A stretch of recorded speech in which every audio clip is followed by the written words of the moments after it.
Okay, chat is going. Beautiful. You know what? We're just going to take this thing off because it looks kind of dumb. So, yeah.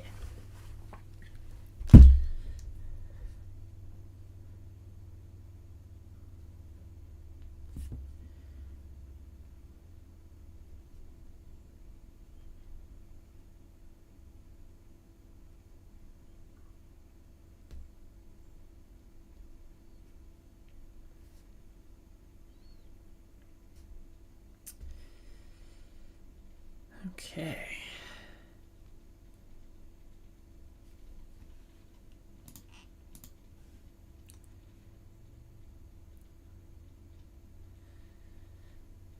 Good to hear, Braden. Good to hear. Yeah, yeah, I don't think anybody apart from Florida people want the Panthers to win.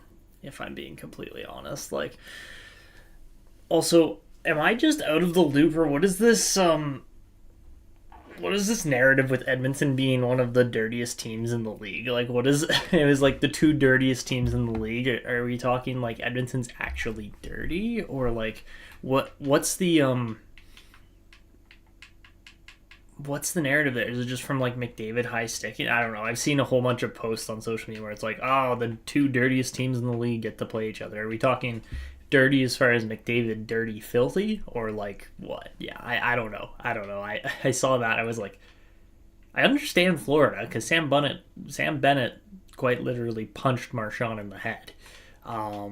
But apart from that, like, I don't know.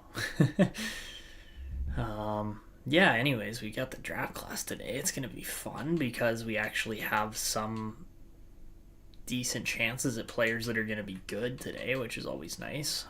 Although Kessler looks good, we're going with not Blanchard either, although Blanchard also looks good, but yeah, no, we're going with Sogas, however you say his name. I think we talked about this last episode and I still can't pronounce it, but yeah, no, he's the go-to guy. 70 points in 70 games, yes please. Like, he's gonna be a nice addition to this team. But yeah, we're gonna miss out on a whole bunch of low elite players, which really stinks because there's a lot of good ones in here that I would love to have. So yeah. Anyways, we're not quite starting the stream yet. We'll have some more people on here in just a moment, so welcome whoever else is on the stream, and just not commenting yet, you know, we'll get rolling here in just a moment. But yeah, as far as the draft class goes this year, I think I already kind of got a decent grip on how the draft class is going to go. There's not really a whole lot of stuff we really need to focus on for like decision making type of stuff. It's going to be more so just a matter of making sure that we land the correct players at the correct spots. So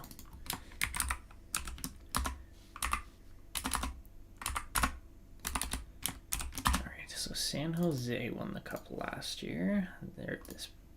2 years ago, and this most previous year Arizona won the cup, and we actually made it as far as we ever have in the playoffs, which is quite impressive because, again, this team, we're exactly 10 years in now. We're kind of in that actual compete window. And hold on, I gotta let Nigel in.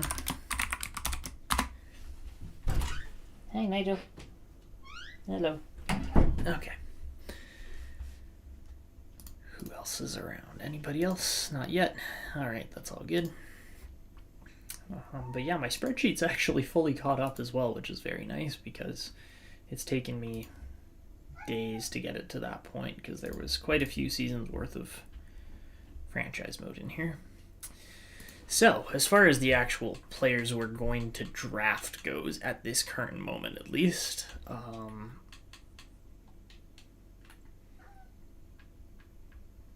obviously we're going to get Art Meyer. He looks really good for a late round player. We're more than likely going to get Nicholas Ricci. We're probably going to pass on the goalies because we don't really need more goalies. But we are going to try to get Jamal Tan, who we're still waiting on a scouting report for, which is a little bit frustrating, but it is what it is. And, you know, knowing our luck that far back, he should be good, but we'll see. And then Sogas, we're definitely going to be drafting this year. Primo will probably draft as well because he's young, is going to have time to develop. And Nigel's just going to be making a guest appearance immediately. Hello, Nigel. Yes, hello.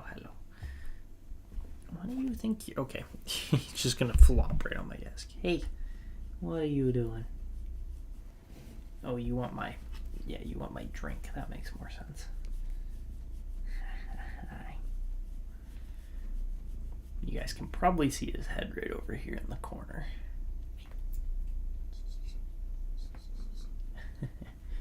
He's very happy right now. Okay, so it's 9:30. I think we're going to start the stream. Oh goodness, Nigel's pressing keyboard buttons. That could be a problem. Okay, come here,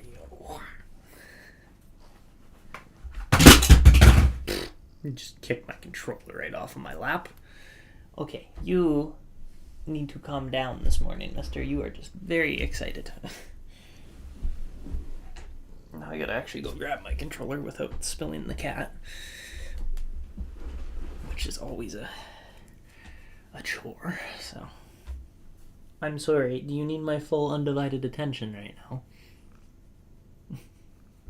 Apparently.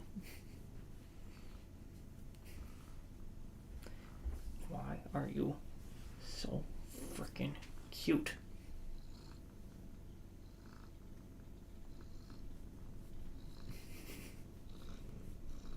Hi.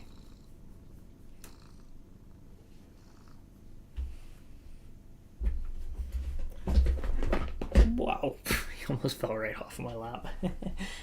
Okay, you come here. We're gonna put you here just for a moment.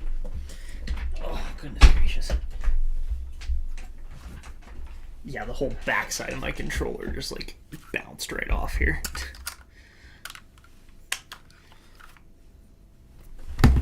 Are you gonna attack the carpet now? Yeah, he is.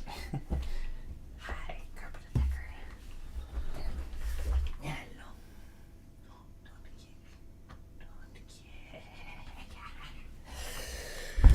Okay, hello tier list. Welcome.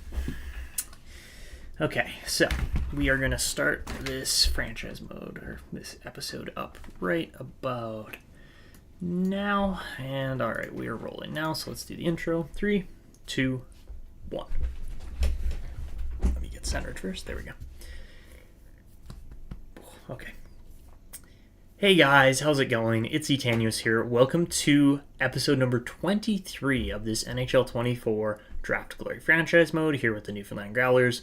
Of course, this series is being live streamed, so if you are interested in attending a live stream, make sure to check my community tab to figure out when live stream dates are going to be. And, well, today we are getting into the 2033 off-season, for this episode at least.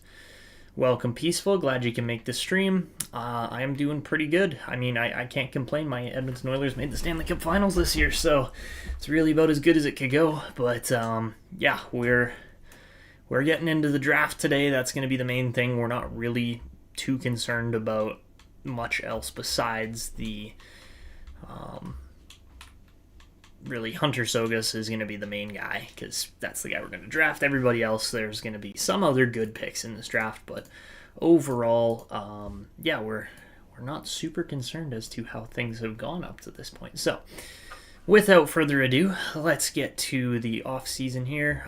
We already have scouts going, so we will take one more look at the draft class just before we actually get to the draft, but the LA Kings are going to be your draft lottery winners this year. Now, it didn't matter. We don't have a pick in the top end, so there you go, Peaceful. But yeah, LA, Pittsburgh, Winnipeg, Chicago, and Toronto. So yeah, Pittsburgh is the only team that moved there, but overall, it doesn't affect us at all because we were definitely nowhere near the lottery this year. Of course, Toronto somehow still manages to lose, but yeah, that is what it is. So...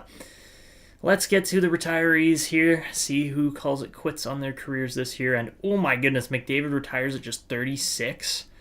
Oh, that's tough for Edmonton. He literally just scored 116 points, won a couple trophies. Like, he was literally the Hart and Art Ross winner, and it didn't matter because he got his one cup back in 2027-28, and he's just like, all right, piece it, I don't care anymore. So yeah, only 1,832 points for McDavid. I expected more because I thought he was going to play for longer, but you know what? That's just how it goes sometimes. And there is a new opportunity for top dog in the league. I mean, Jack Eichel's in there. Carter Nesbitt for the Boston Bruins is in there. But yeah, there's a few different guys that are going to be vying for that top spot eventually. But there's your retirees. I can't believe how many 1,000 point players there were. This is crazy. That's like a whole 10 players there. That's insane.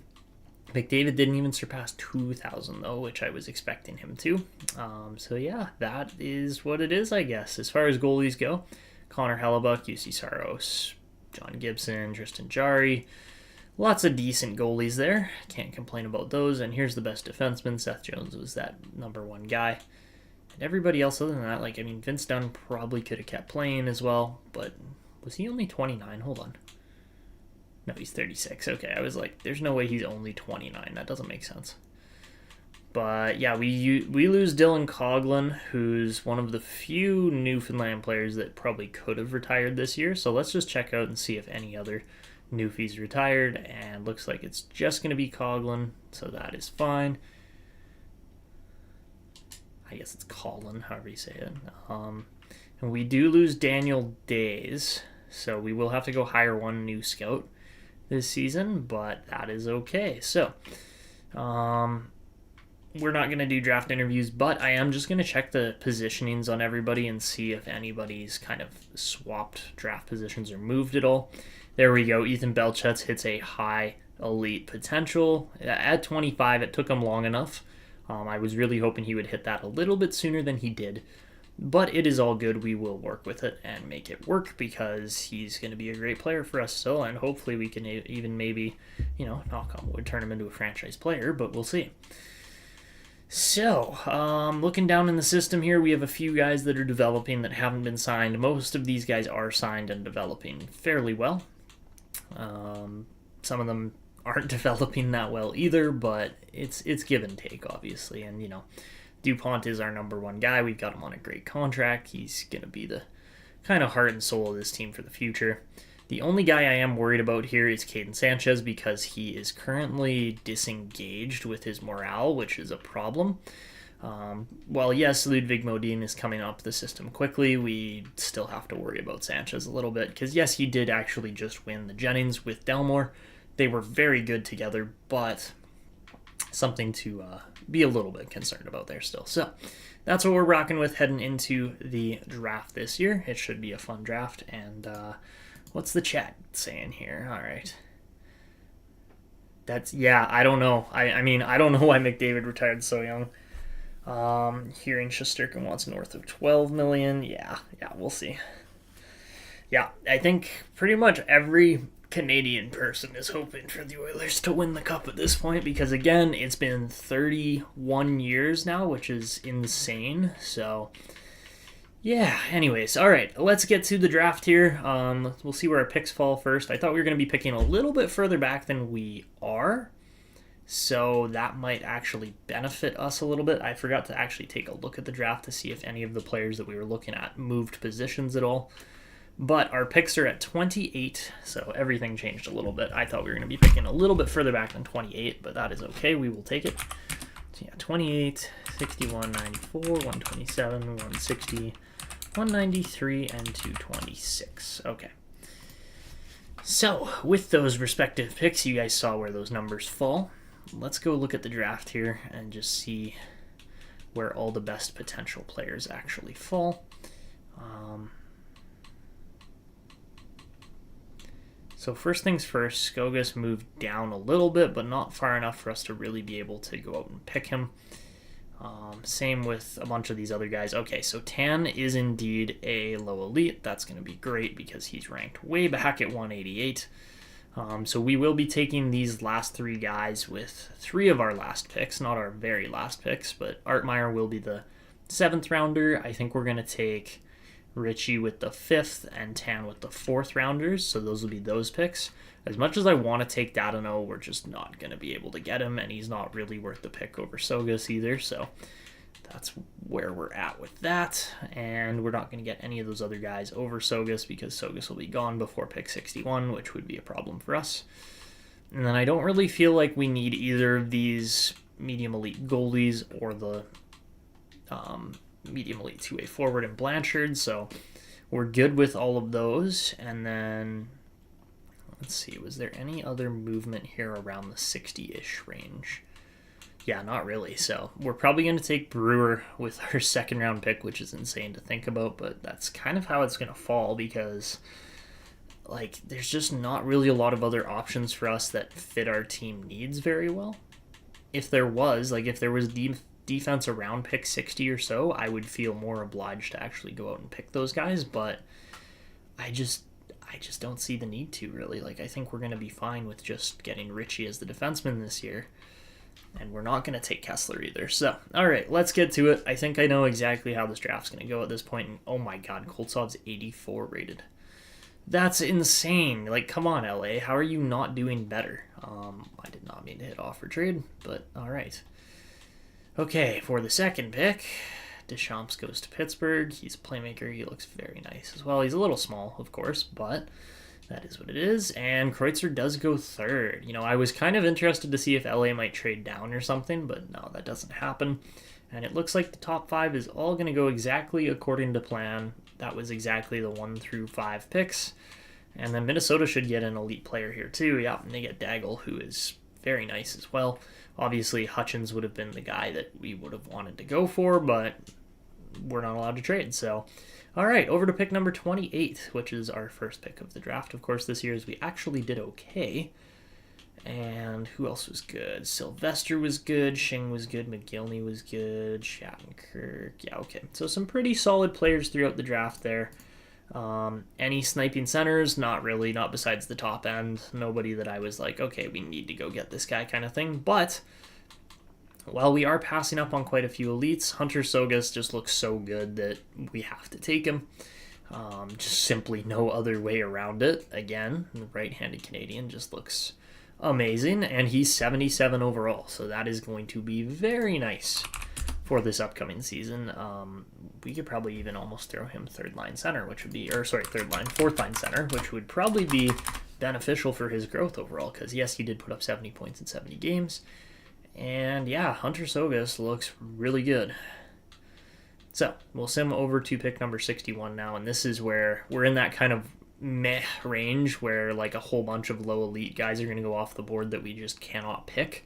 Whereas if we were picking way higher up in this draft, we would have gotten multiple low elite, medium elite guys in the first 2 rounds, and that's just not going to be the case because of where our pick fell. So that is what it is. Maxwell Menino actually is a really decent player.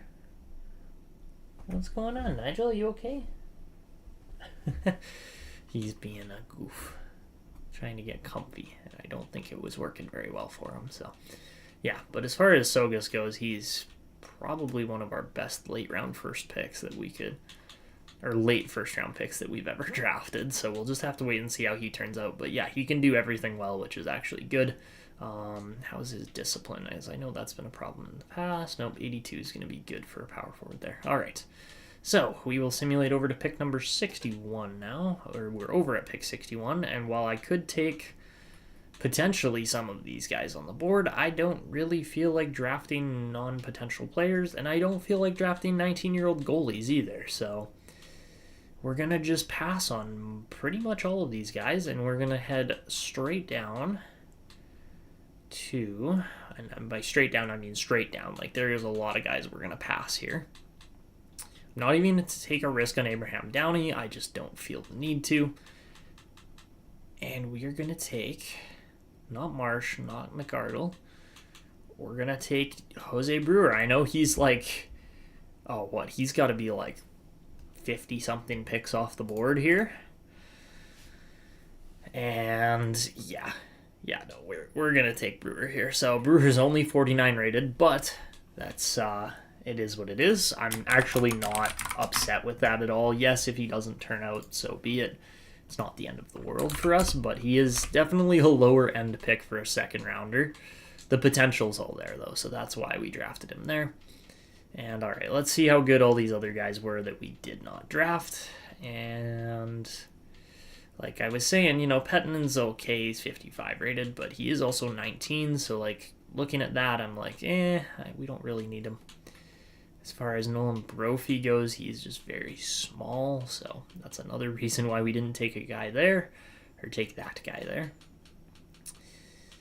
And yeah, you can see some of these other guys they look fine, but again, top 9 players, not top 6. The top 6 just has that slight little bit of extra potential that is more likely to get them into the NHL at some point in their career. So, at pick 94 now, again, we're going off the board because that's pretty much all we're going to do for this entire draft. And we could take Bachman. He actually looks okay, but he is an 18-year-old goalie. So yeah, it's either Bachman or Primo, and yeah, we're again not taking Glenn. Don't really feel the need for that elite 19-year-old goalie. I'd rather go with the younger players and give them a little bit more time to develop. As far as Primo goes, 10 points in 42 games, he wasn't anything insane. But at pick 144, yes, he is off the board by 50 picks yet again. I don't really care. We're taking guys, he's a sniper. Okay, that's actually going to be nice. So we're taking guys that allow that extra little bit of wiggle room for growth. And the reason we're doing that is because we have other players later on in this draft that we absolutely want to take. Guys such as Jamal Tan and a few others. But yeah, Jamal Tan is going to be our next pick, which is why we were picking these guys way off the board earlier on. You guys are probably looking at me like, what is he doing today? But you know what? You just trust the process. Trust that it's going to work. Wingles is pretty okay for a 19-year-old, but at the same time, potential's there. Overall, probably not so much. McArdle was okay. Vasilyev was okay again. So yeah, kind of mid-first couple rounds here. Like, the first 2 rounds were quite good, but then everything after that's kind of like, okay. But we are going to land some good players. I even could take Bachman here, but we're not going to do that. Reason being is because then it actually throws all the rest of our picks off. Because you look at all the other guys we still have pinned. Well, we're not taking Glenn. I'm not worried about Glenn. It's more so that we don't have enough picks. Like, Richie is 2 picks off of our 6th rounder. Otherwise, I would take him as our 6th rounder, but we have to go with 5, 6 here for these two because they're just a little bit too good. And their gem status. So we'll take Jamal Tan here, and he's only 52 rated, but hopefully with the gem status he can grow into a better player quickly. That is the hope, at least. And yeah, he looks pretty solid, so we'll see if he turns out in the long run. And for pick 160 now, we get to see some of those other guys go off the board. Pelly was only 47 rated, so very low rating on him, but again, potential's all there. It's just a matter of does he grow into it. Also, Peyton Glenn going to Toronto. That's a good pick for them. Anybody else that we look at and is just like, oh yeah, that was a good pick. Probably the one right after us. As far as, yes, we took, yeah, exactly. Bachman goes very next to the Capitals there. And Bachman's a great pick. But we are going to then go down the board a bit to 191. And we are going to take Nicholas Ritchie, a 6'5", 208-pound D-man. He grew an inch and a bit over the last 2 months, which is crazy. And yeah, he looks good. So 48 overall, not amazing on the overall rating, but again, we'll take it because it's a 5th round pick. And if a 5th round pick defenseman makes the show at some point, then we're going to have absolutely zero issues with our team long run. So, all right, for pick number 6 here. Now, hold on. That's why I'm looking at my draft tracking. I'm like, why is there an extra player? There isn't. It's just in previous draft to glories, we've had extra players here at these points from offer sheets and stuff. Ooh, Duchesne? I think it's Duchesne. Guy Duchesne to the Islanders is a very good pick. Fragapane to Buffalo is also a very good pick. And yeah, for round 6, round 6 is a pretty tricky round to operate in because there's just not a lot of talent. And I would say those guys did just fine. So at least those couple teams did. We're looking to land a decent player here. We're not going to find anybody super special, but I think I'm pretty set on Brad Wiseman here unless there's somebody else that just, kind of blows him out of the water in every aspect of the sense. But yeah, there isn't really. So we're going to take Wiseman, and then we're going to finish off the draft with Artmeyer. And that's going to be it. I know we could take a risk on a better player, but hey, a 6th round pick with medium top 9 potential is about as good as you can get, and he's a grinder. You know what? We will take that. 2 grinders in 1 draft. I can't actually argue with that at all. It's going to hopefully fit our team well in the future. So, yeah, that is... that's almost it for the draft. We got one more pick, obviously, at 226. But yeah, Artmeyer should go there. And Josh Langkow, actually a good pick for the Devils there. Apart from that, lots of low potential. Ooh, there's a pick. Damian Williams. That's a heck of a pick by the Dallas Stars, man. And then this guy too, Brian Bancroft. Not bad at all either. So 2 very solid picks there. And did we miss anybody in the 6th round that was after us? Doesn't really look like it. Schofield was good as well. Probably would have been a better pick than Wiseman. Simply because he's a 19-year-old, so he's only grown a little bit. So yeah, that is essentially going to conclude it for the draft here. We'll take Theodore Artmeyer with the last pick, and the German grinder is 58 rated. All right, so actually the second highest rated player we take in the entire draft is our 7th rounder. Go figure. He is 19. But yeah, overall, very solid draft. I'm quite happy with how that went. And no complaints at all, really, about how everything went with that draft. That was surprisingly good. So, let's see. I do like to track these guys' numbers just to make sure we actually have it under control with all the team and player numbers and figure out what the preferred numbers are, because that is something I do like to actually get into and pay attention to.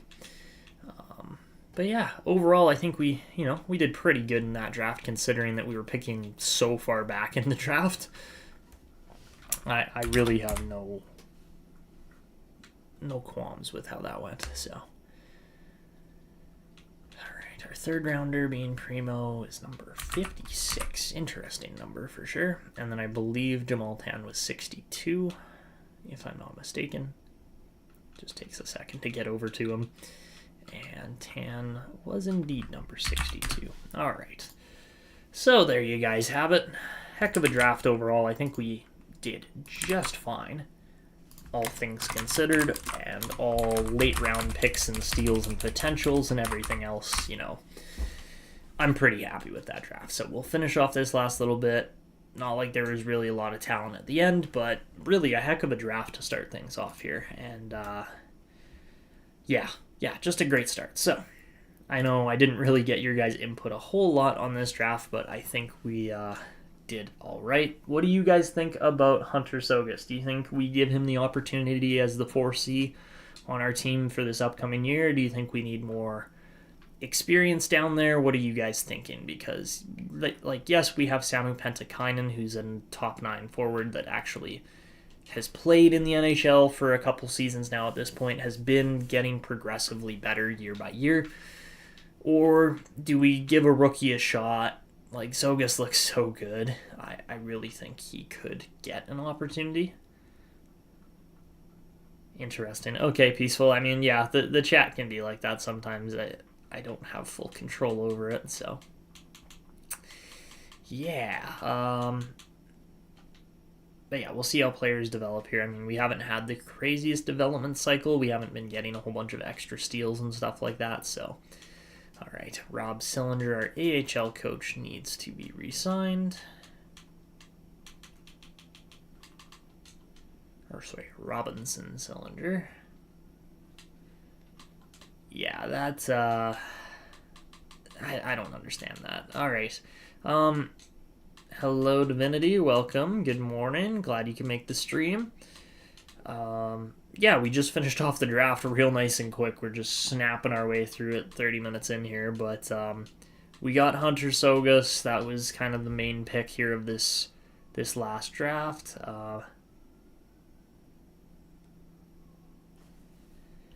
Wait, what does that say?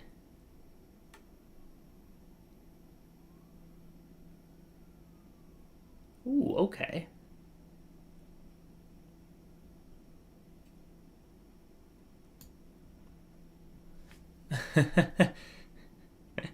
Well, I mean, the Oilers did actually just hire a new head of player development, so maybe that'll help out a little bit. But yeah, I'm realizing now Oleg Vasiliev is actually coming up to an expiring contract, which is crazy to think about because it doesn't feel like we've played out 8 seasons already with his $8.75 million contract.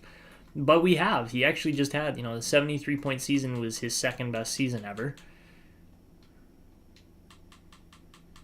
But yeah, we're in a bit of an interesting spot right now with all of that. So, welcome, Mason. Glad you could make a live stream.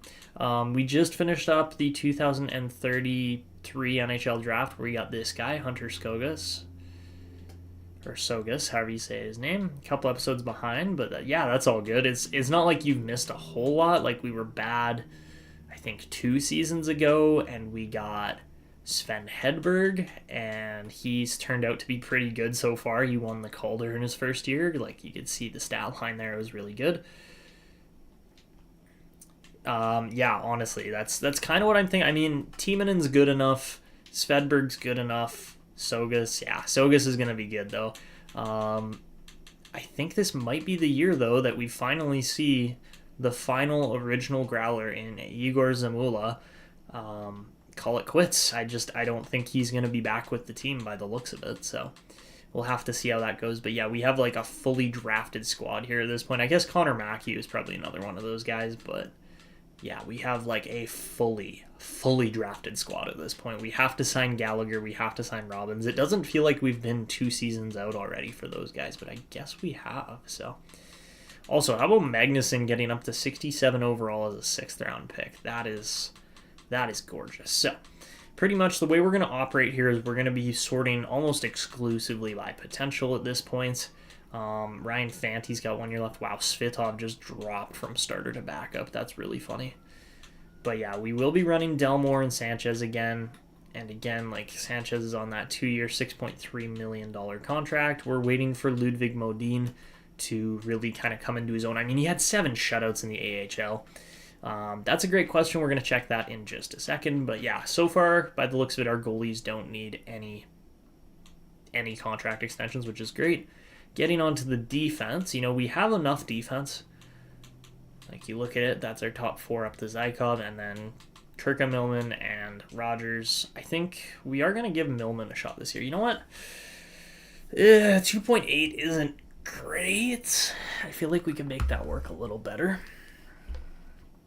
Well, let's see what the calculation on, of course, the trusty handy dandy. You guys cannot see it because it's just completely blurred out calculator. Yeah, you guys literally can't see it. It doesn't matter how I turn the phone. It's just a bright white screen. I wonder if I turn it all the way down. There we go. Yeah, you guys can kind of see it, but it is still a white calculator. So, all right, 0.85 times 2.825 would be a $2.4 million contract. I feel like that could be a little hefty for Rogers based on how he's played so far. He is only 22. How are his kind of like underlying stats? Let's see. I'm looking mainly at the defensive numbers here. So yeah, actually, you know what? He's been he's been pretty good so far. 77 hits, 67 blocks, 78 giveaways, but 20 takeaways. Like it's have I named a captain yet? Yes, yeah. Artyom Levshinov's currently our captain. He's not even he's the 3rd best defender on our team. To be fair, he was sitting with low franchise potential for quite a while, and then he kind of just dropped off at the age of like 26. Like, he didn't have an amazing season, and that kind of just did him in. As you can see right here, would have been his 26-year-old season. He's kind of just hung around that 43 to 50-something point mark. He had that 71-point season where he was really amazing. And then after that, well, just ever since that, he's been okay. Like, he's been good. He's been very solid. A 0 overall in 21 minutes with this team last year was pretty solid. But yeah, Holloway and DuPont are without a doubt our top pairing. DuPont scored 86 points. He's an alternate captain. And then our best forward in Oleg Vasilyev, combined, tied in Oleg Vasilyev with now Ethan Belchetz. Vasilyev is our other alternate captain. He was the captain at one point, and then we actually stripped him of the captaincy because he was playing so bad. I think that was the year he only put up like 50 or 64 points or something like that.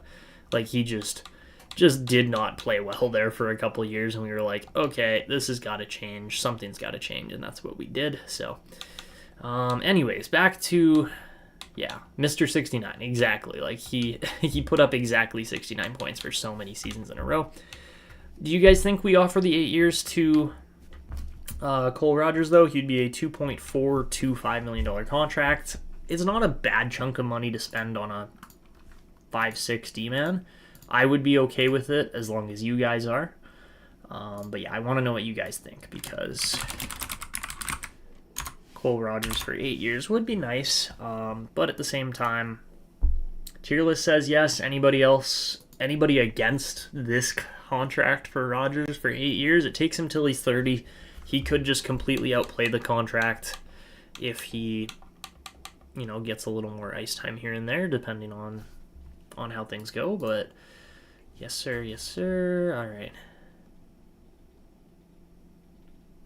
Oh, Peaceful said bridge 2x2. Honestly, yeah, that's the thing, is a 2x2 would mean that he's still an RFA. It's a smart idea because we've seen what happens with the long-term 8-year contracts, especially with a guy like Vasilyev, because Vasilyev was a franchise player at one point, and then he just stopped playing because he got his payday, and it actually hurt the team long term because he should have been a 90-something plus rated player, and he's barely 91 overall. So, you know what? I think a 2x2 or the 2x1.9 is the right deal. We still extend him, obviously, but yeah, at that price, that's a little bit more relaxed. I can feel a little more confident with that price. And then for the two-way contracts here, we're just going to sign as many of these guys as we can for the 1 or 2 years, whatever they want. I do think this year we're going to release Mackey and Zamula because we have so many additional defensemen becoming RFAs down here that, yeah, we kind of need to at this point. So we'll do those two for sure. I almost wanted to let go of Harrison Georges, but yeah, we're not going to do that. So Zamula and Mackey are both gone for the sole purpose of Landon Robbins and Magnuson and, of course, Niemi all getting into the team with sign-ins. So that was really the main thing. Apart from that, we're going to run out of roster spots. I just get that feeling that we're not going to have enough roster spots for all these guys. So let's see if there's wingers somewhere that we can release. I think Myers is one of those guys. I think Sylvan at this point is one of those guys. Anybody else? I mean, we're not signing Carlton, so that's fine. Valaquette we are going to re-sign because he's actually been good in the AHL, but yeah, let's buy out Savon. Nice and easy one there. And then we're going to buy out Myers too. Or sorry, we're just not going to extend Myers, which is fine by me. We'll do Voinov for 1 year, preferably. Same with all these other guys here, too. We'll do Sweat for 1 year. Swanson for 1 year. Swanson's actually grown surprisingly well. I've been quite happy with him.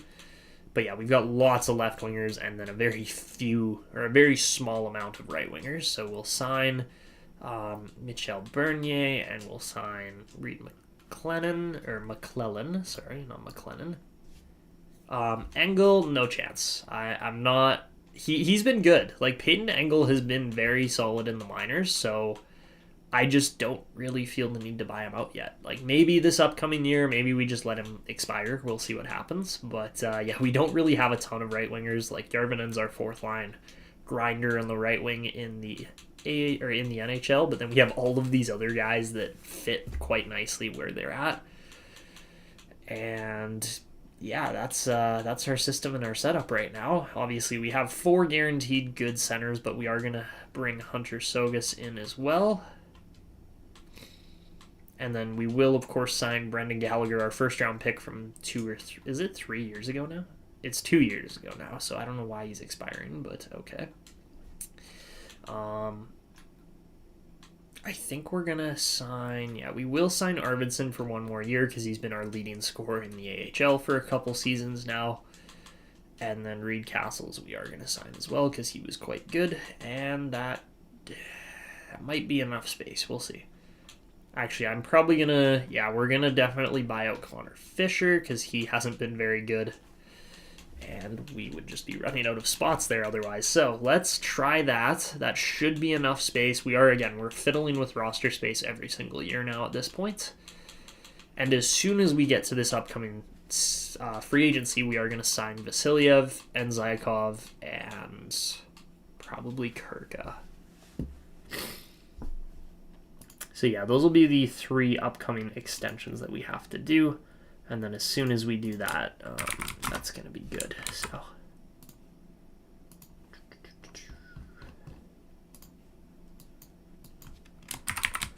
sorry guys, just punching in a couple little inputs on the spreadsheet here to make sure it works properly. There we go.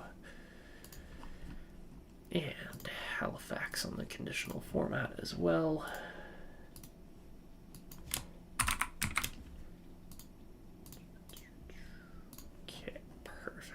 All right. So yeah, I'm going kind of like a season ahead on the spreadsheet because that's technically when we're signing Vasilyev and Ivan Zykov.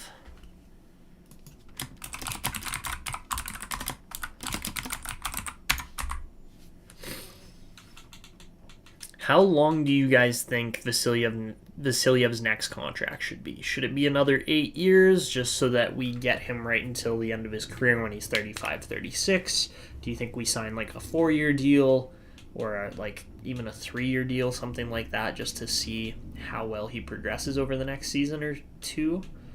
Let me know what you guys think because, yeah, I don't know exactly how we're going to handle it, but we'll see what happens. And looks like Rogers signed the 2 by 1.9. We get Hunter Sogas, we get Swanson, Rogers, McClellan, Valaquette, Sweat, Bernier, Goudreau, Castles, Gallagher, Robbins, Georges, Arvidsson, Voinov, Magnuson, Niemi. We got everybody. Perfect. Okay. So, I believe, without further ado, we got 49 spots. So that's, yeah, we probably could have kept 1 more player, but I am all good with that. Goalies are all looking good. Let's just see all expiring. It's literally just Carlton, and I am good to walk him. So, without further ado, let's get to free agency. Maybe we'll re-sign Igor Zamula for the 1 year just to be that cap filler for our team. I think that would probably be a good idea.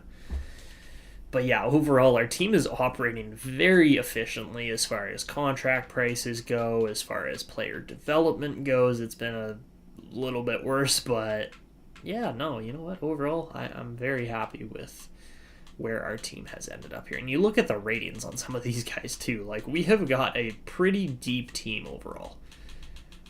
Like, if we go like this, like, that's just that top 10. Is it 10, 2, 4, 6, 8, 9? Wait, 2, 4, 6. Yeah, top 9, top 10. Like, all of our top 9, top 10 guys are 85 plus rated. That helps a lot. There's just no other way to put it. That helps a lot with our team's overall chances of winning here in the future. So, of course, the surplus is going to be a problem because it always is. There we go. Sorry, the chat wasn't updating. That would be absolutely hilarious, Peaceful. We'll see. Chief Dave, yes sir, that is the goal. We want to see the Florida Panthers lose, but you know, we'll see what happens. So, all right, on to free agency here with the stream. And while there are a lot of good-looking players, there's none that we can sign. Ooh, oh no, I was going to say, did we find a 20-year-old that's actually good? But nope, Stefan Obergauer is an Arizona drafted player, so he is completely out of the question for us. And Capriva, I don't know how you say his name exactly, but yeah, Capriva looks good, but we don't really need to sign him at all. And then, yeah, I think we're just going to go, unless there's a goalie that's just, like, extremely good for some reason. Ola Ahonen is a Colorado draftee. So, yeah, there's no one individual player or goalie that is, like, so good that we should sign them kind of thing. That's, an undrafted free agent. So what we're going to do is we're just going to go down to the defense here. We're going to go right back down to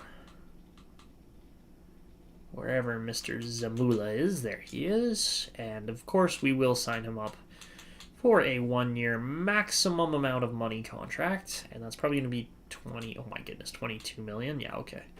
Let's go 21 for 1 year, just to fill up most of that cap space. Within 4 million, great, we can make that work.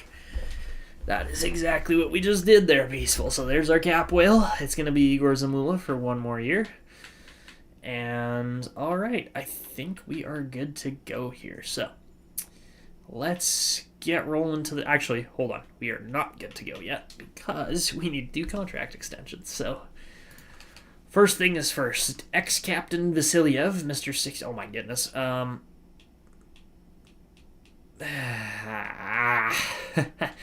That's not great. Okay, we're going to wait till next season for him.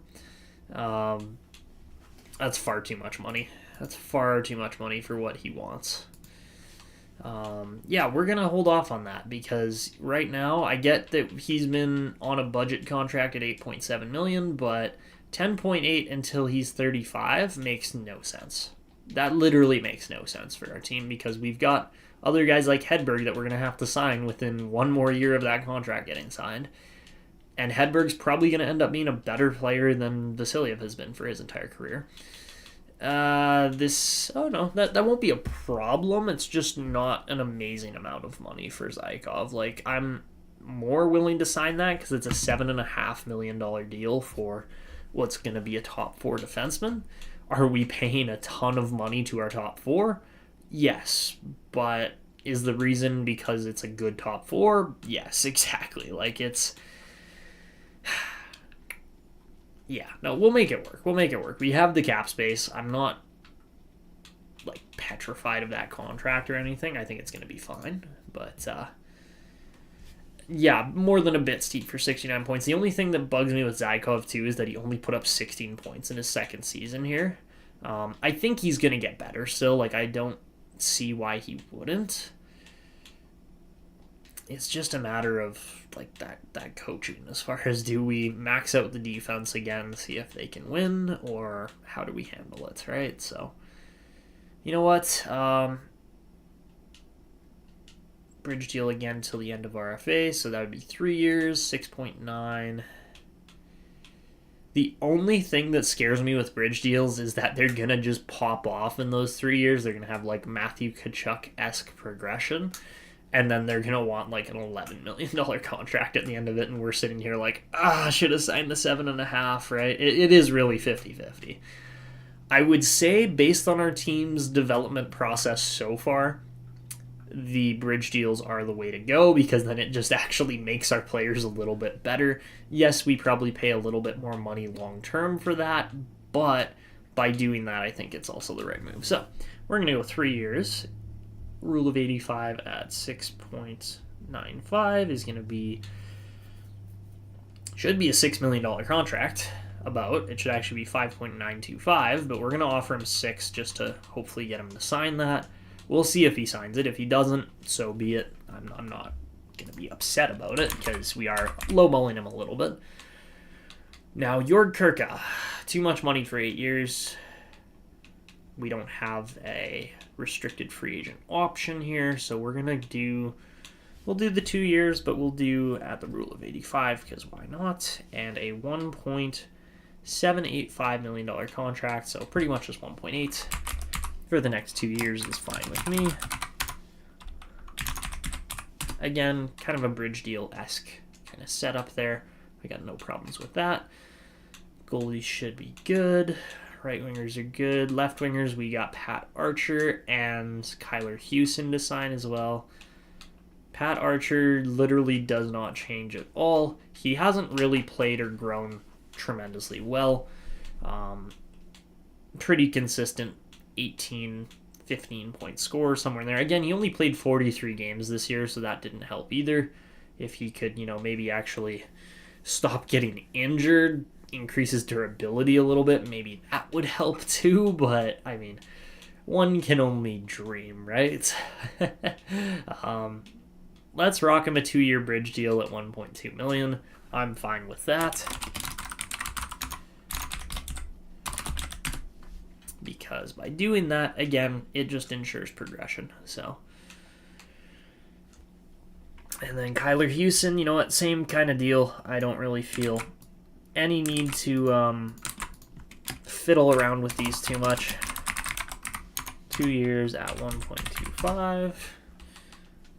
Just sign him. Why not, right? Like, that's what we're doing here, is just sign the guy, hope he turns out, hope he develops, hope he progresses. And all right, I think that is good for now for the contracts. I'm hoping he can hit like 40. That's my goal, Peaceful, is that Archer finally, or not finally, but at some point hits 40 plus points. He was on pace for 30 this year before he got injured. But we will sign Zamula. We get Hewson for that price. Same with Archer. Same with Kirka. And then we'll see about Zamula. And we're holding off on Vasilyev for now. But we do get Zykov. Again, he likes the minutes he's playing. So, yeah. Less injuries would definitely help. The other thing that some of you guys were here for last episode that I didn't really highlight overall or all that much was the settings in the spin the wheel here that we've been playing. So we are now currently rocking on a low draft class quality. Another thing that I think we're gonna do this year, guys, like as far as once we hit the next year, once the draft class has actually developed a little bit and all that stuff has happened, as soon as we hit that, then like as soon as we're on to the next season, we'll do another spin the wheel just to not forget about it. But the thing I'm thinking here with this is that we should set a rule where it can't be the exact same two settings year in, year out. So we can't have a low and then another low. We can have a low medium or a low high, but we can't have a low. I think that's a fair rule to put in. Do you guys think so, or do you think we should just let it? Yeah, you think that's fair? Okay. Like, that way it's always a little bit of variety. It's not like we're going to have one elite in each draft class for the next, 4 years in a row or something, because that would just... Don't get me wrong, it would make our team in our current situation better because we're already winning, but you still like to get draft steals, right? Like, that's kind of the main thing there, so...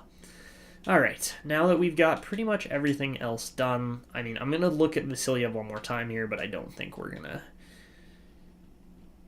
Yeah, exactly, Peaceful. It would be frustrating. So, looks like Vasilyev isn't really going to change his mind here too much, so we will just let it be for now, and then once we get to the next season, hopefully he's asking for a little bit less than that, because he will have realized that he didn't play that well over the last 3 to 5 seasons. So, alright, without further ado, simulating on to the next year, and we're going to get trade offers, but it doesn't matter.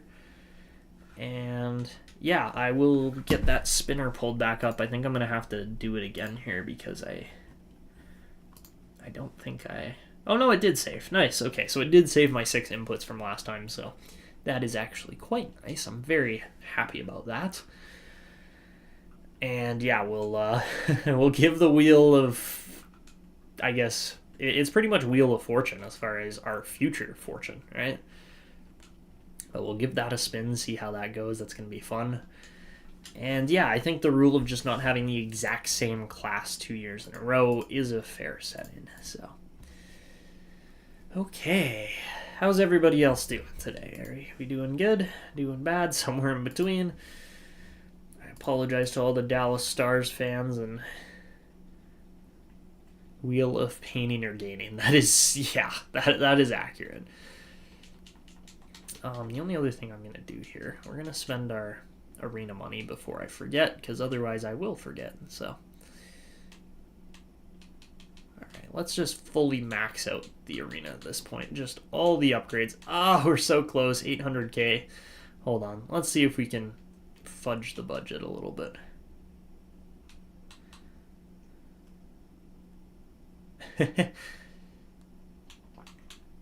I'm doing pretty bad. That's what's normal for me. Jeez, peaceful. Okay. Okay. Any more budget fudging we can do? Well, we maxed that out, so that's a start at least. So maybe there'll be enough to finish that last upgrade. I'm really hoping so.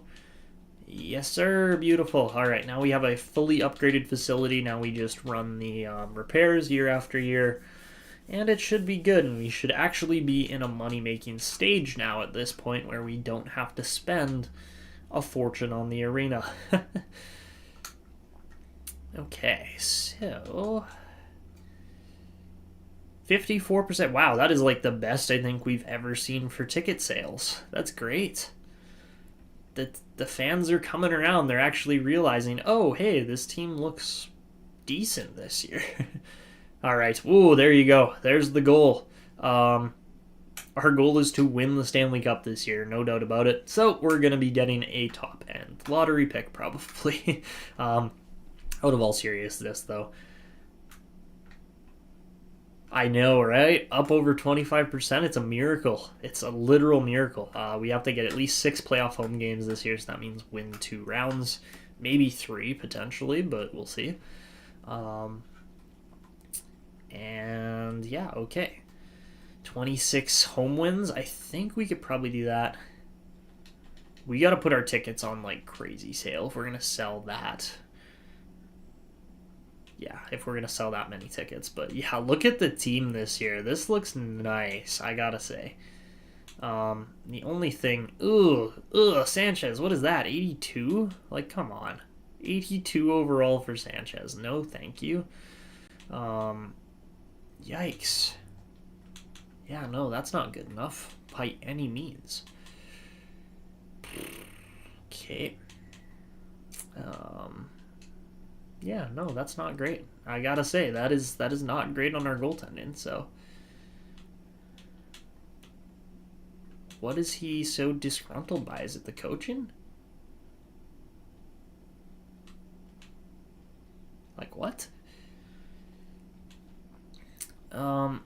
Coach satisfaction's very high. He just doesn't like 2 of our coaches, I guess. That's... Okay. Alright, so maybe what we're going to do... I am going to edit the lines more. Don't worry, guys. I am going to edit the lines more. But what I'm thinking is that maybe we... I don't know. Maybe we put Corso back as the head coach here again. Kind of what I'm thinking, at least, because yeah, when he was the head coach, at least oh yeah, they're all A-, so at least when Corso was the head coach, we had our other like our goalie was actually happy. So yeah, you know, things are looking up. I mean, obviously the Halifax Huskies AHL status and morale is good. There's better players down there. Ludwig Modin's 80 overall. Yes, please. And yeah, DuPont's 95. Not really a surprise there. So, the one thing I am going to do, we're going to get Skogas up into the NHL. I think that's fair. Okay, we'd be over the allowable contract limit, so we'll bring him up. And then we will send... I guess we're sending Millman down again, even though he actually looks good, but we have to keep Zamula in the team for that $21 million. Allowable contract limit? Are you kidding me?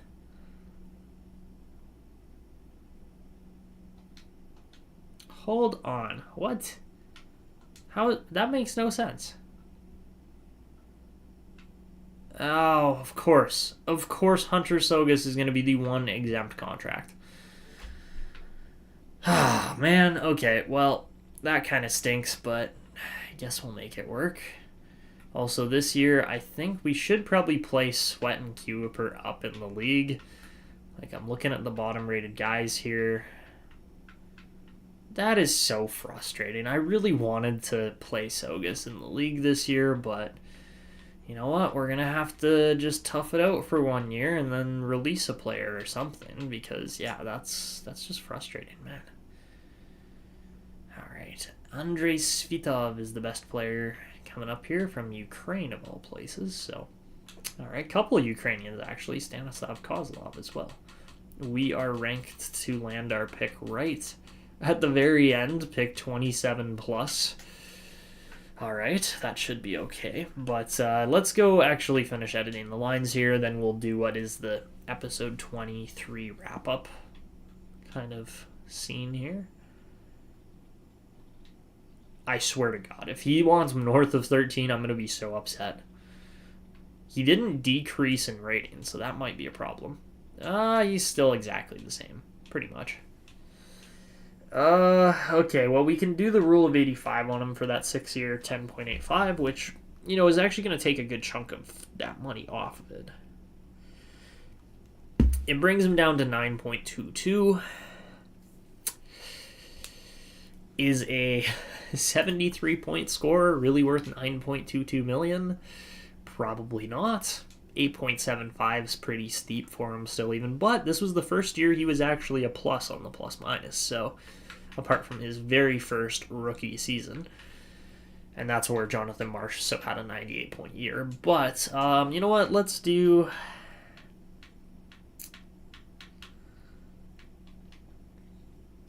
Yeah, I'm okay with 9.25.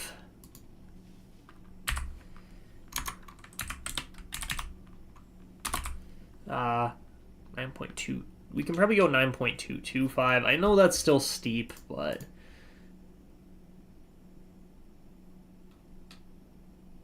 Yeah, no, it does happen, but he fortunately didn't change his mind too much as far as his asking price. But we will go 9.225 rather than 9.25. Save that extra quarter of a... Or save that extra 25 grand a year. But out of all seriousness, yeah, Oleg Vasilyev, we will sign for that contract. It'll take him till he's 34. He's still been a consistent contributor for our team. He's not been anything special, but he's been solid for our team. Like, I have to give him that much at least. I was really hoping we had the next Nikita Kucherov on our hands with him, but unfortunately we were mistaken. So, yeah, that is what it is. But this team's set. Like, we've got all of our players and pieces in place. It's really just a matter of can we go all the way this year or not. That's pretty much it. So, okay. With Tuzolino on the line. Man, he's 89 rated. Like, Tuzolino looks good. He is from Belarus. Yes, that is correct. But we are going to run this top line again because Belchuts has been scoring like crazy. Ooh, maybe we run that line, actually. That looks pretty nice.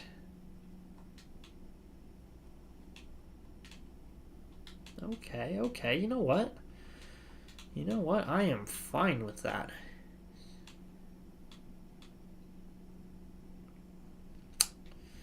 We could get a plus, like a very plus rating with Svedberg playing there.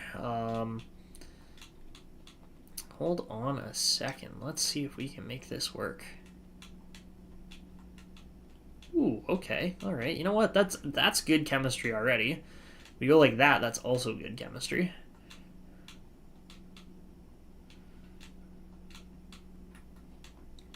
I mean, Healy is a third-line scorer, so we could make that work.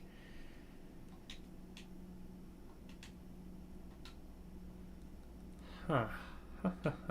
That might be the way to go, honestly. Well, it is a 3 playmaker line, which isn't my most preferred option, but if we go like that, that's also good. 2 playmakers and a power forward. We Could probably run Vasilyev on that side. Yeah, it's probably better.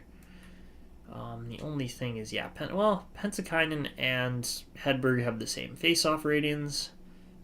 Tiemanen's a little worse. I would prefer to go like that. Run that lineup.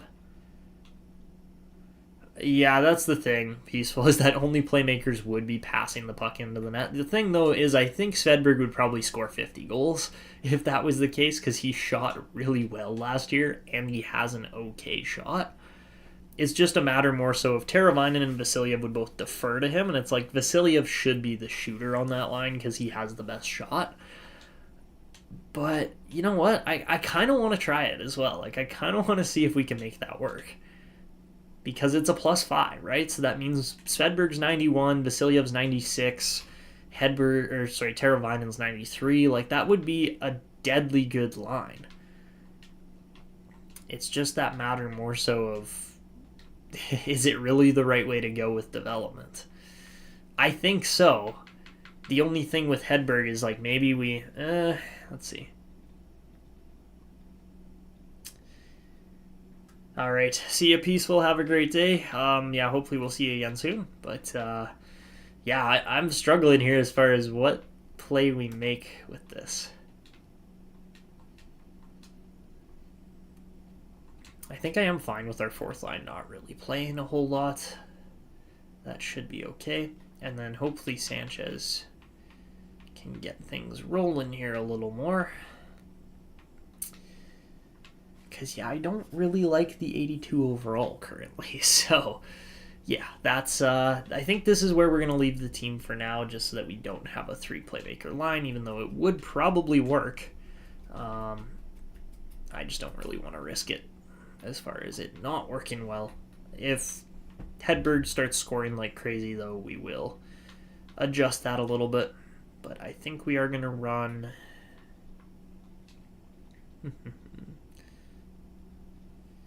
I'm thinking about it, Mason. That might not be a bad idea. The other thing I'm thinking is that we could potentially put him on a power play unit instead. As far as the strategy goes here, I think, yeah, Belchet should be the finisher. Misa or... I think we make DuPont the distributor. No, he could be the puck carrier, and then we make Vasilyev the distributor. Oh, goodness, I hit tutorial. That's not what I wanted.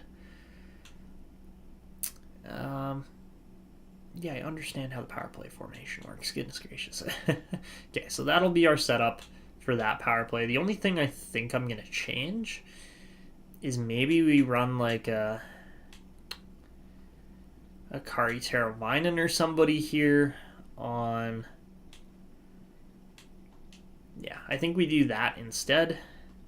And then it still gets a +5. Reason being, or no, we have good enough defense. Okay, no, here's what I'm thinking. We'll do Zykov here in this spot because he just needs to put up some more points this year, especially with the contract we're giving him. And yeah, we'll put Ivan Zykov on the first unit. Then we'll run Holloway and Levshinov on the second.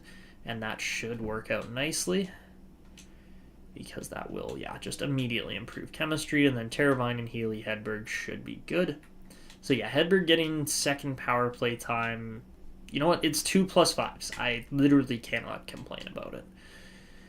For the 4-man, we should also have 2 +5s probably. But again, we're going to swap Zykov in and then run Holloway and Levy on the second, because that just immediately makes chemistry better. So that's what we're going to do.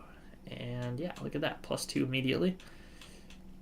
The only thing with Teravainen is he doesn't fit very well, and this is where I am actually going to just go screw it. Let's throw Hedberg to the Wolves here. And, oh, he doesn't really get any better of a rating, unfortunately. So maybe we try Misa and Belchet. That's only a +2. That's kind of brutal. Kind of brutal for a 4-man, honestly. I gotta say, the 4-man unit should have better chemistry than that, but I guess not. And Vasilyev doesn't really improve the 4-man unit at all. Okay, you know what? Teravainen works, so we'll do that. Okay, so that's our power play. I just smacked my controller on the desk. Here's the PK. So Unit 1 is good. Unit 2 is good. And Unit 3 is also good. Beautiful. All zeros. That's what we like to see. It's really about as good as we can get. Teaminin, though, does not fit very well with this. And we can get it down to -2. And then I'm wondering if instead of Pentakinen, we go maybe Hewson or somebody along those lines. Nope, Kyler Hewson does not fit the kill very well. What about Järvinen? Järvinen's a 2. Okay, so then we'll go...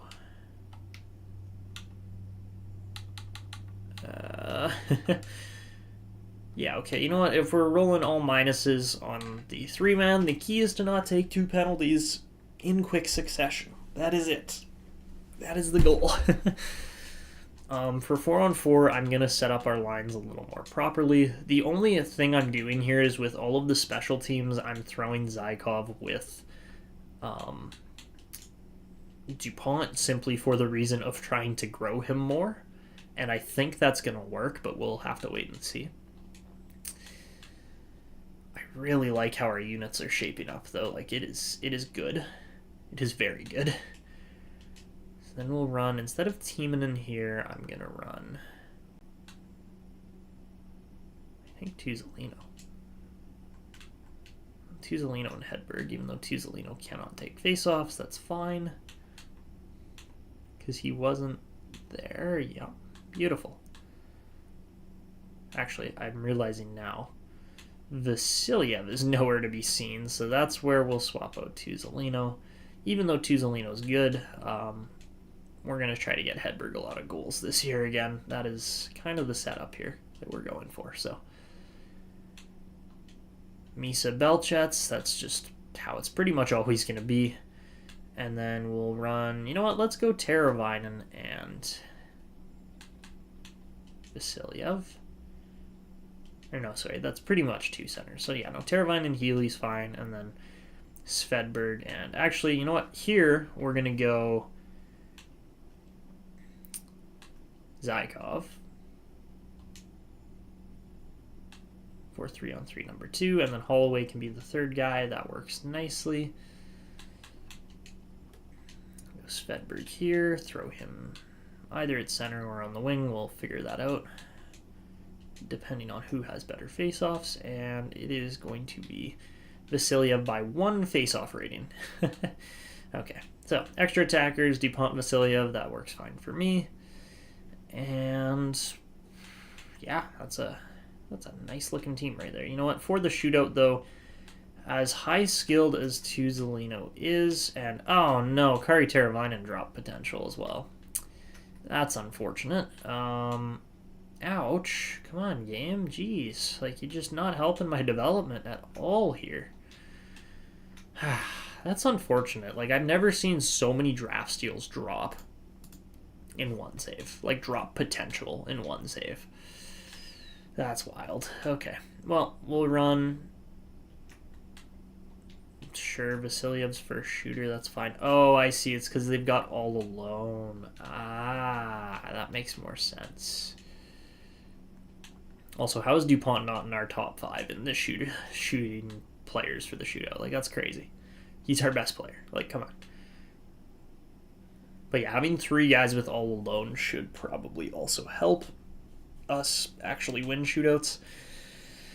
So that's our team in the NHL this year. That's what we're going to roll with. The fact that Hedberg is playing 3rd line minutes seems like a sin to me, but we'll probably end up making the swap with Healy pretty quickly depending on how the performance is going here. And yeah, that's our team for now. As far as the AHL goes, I think we are going to call... Ooh, you know what? We're going to send... Let's put Jesper Arvidsson in the subs because he's 68 rated. Or 68. 78. 76, sorry. 76 rated. Actually, yeah, we'll do Arvidsson and Sweat, so that should clear up a lot of lineup spots. And that'll change up a few things. So yeah, what we're going to do is we're going to run Castles is the third line. Ficali on the third line as well. Put Mears on the second again because that worked out extremely well. As much as I want to play Kuiper, I think it's actually going to hurt his development if he's not in the AHL. And then where is our other sniper guy? Strudwick. Sorry, he's not a sniper, he's a playmaker. But yeah, I'll put Strudwick there or maybe somewhere else. Actually, yeah, let's put Kuiper on the top line because he's 79 rated after all. But yeah, playing Mears at center, that should work out okay. He developed all right last season. And then Denny's going to go there. Kind of a disappointment that he stopped developing. He was looking really good for a little while there. But yeah, like I said, we'll run Arvidsson and Sweat in the NHL as the subs. That should work out well. Ludwig Modin as a backup goalie at 80 rated at 21 is going to be scary for the rest of the AHL because I don't know if too many teams are going to score a lot on him. I am realizing now we should probably put Bernier in the lineup. Yeah, I want Bernier and Zamnov playing for sure. Those guys were both good. And over Alexei Voinov, we're going to do that. So yeah.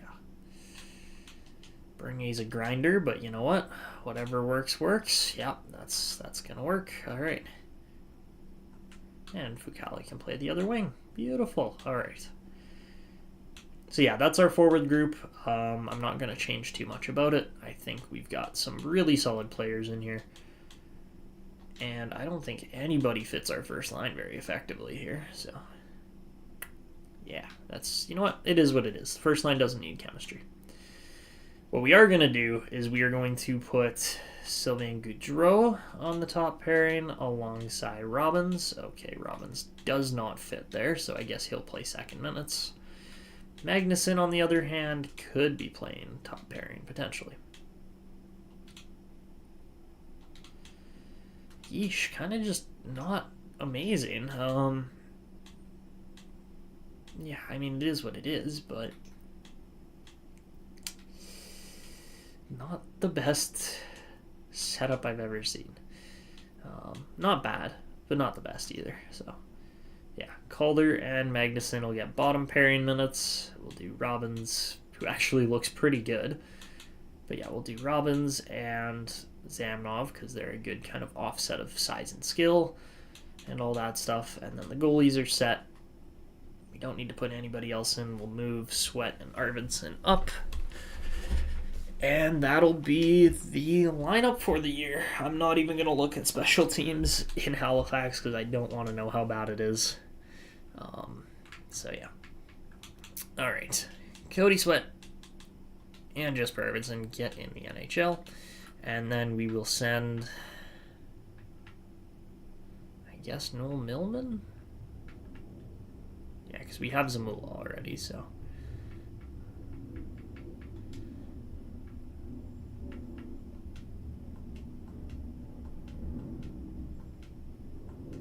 That really doesn't change our salary cap by all that much. So yeah, we'll send Zamula down. I'm fine with that. Nobody's going to claim him at $21 million. And there you have it for the lineup. Okay, so that is where we're going to wrap up the edited version of this episode. Thank you guys all for watching. If you did make it to the end, again, show your support with a like, subscription, and potentially notification bell to never miss when I upload or when I release dates for when I'm going to be live streaming these videos. But that is it for me. Thank you guys all for watching, and until next time. And of course, chat, we're not done. We're still rolling here.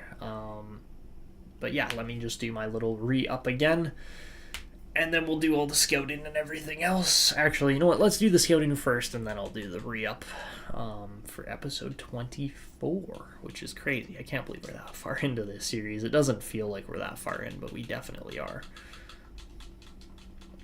All right.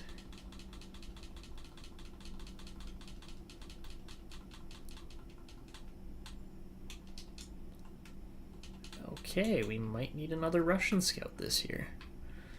Seems to be the case.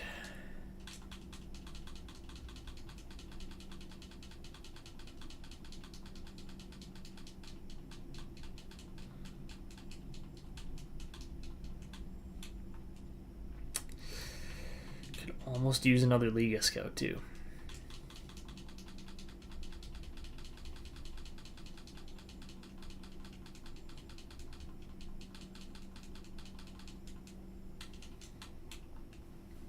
Definitely doing relocation here. Kuparainen can... No, we're just going to fire Kuparainen. We are going to go hire a Nordic scout, though.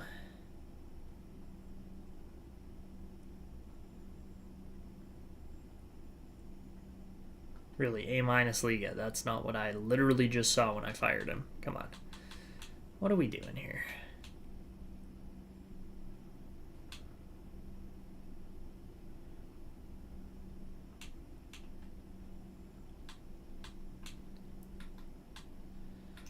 Oh, goodness gracious. Okay, well.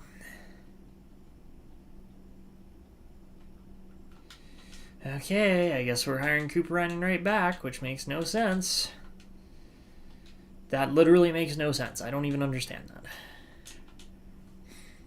Okay.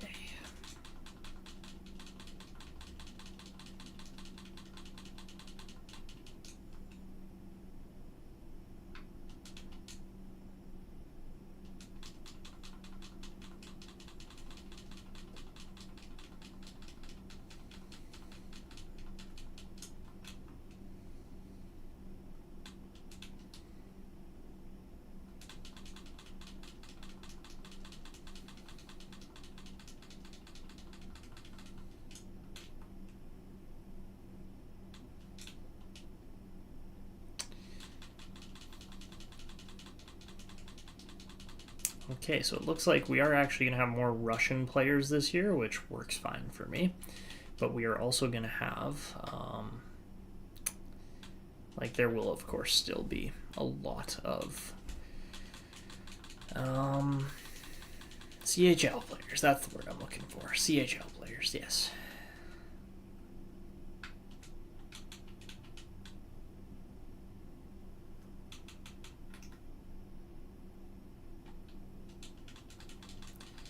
We're going to have a lot of USA players scouted too, which is fine by me. It's actually a better strategy than not having any of them scouted, so.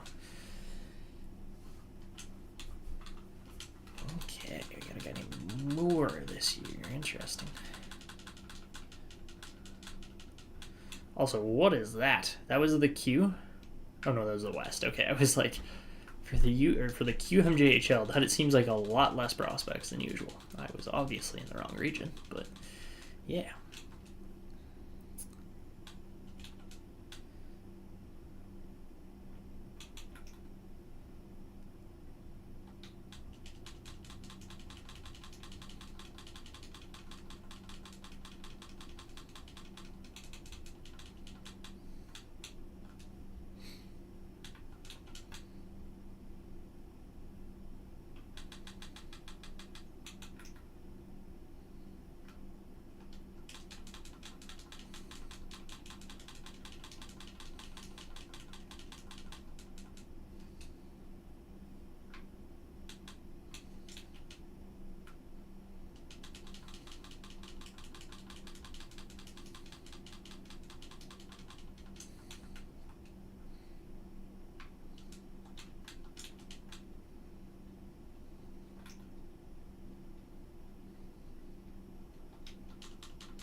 How's the stream looking?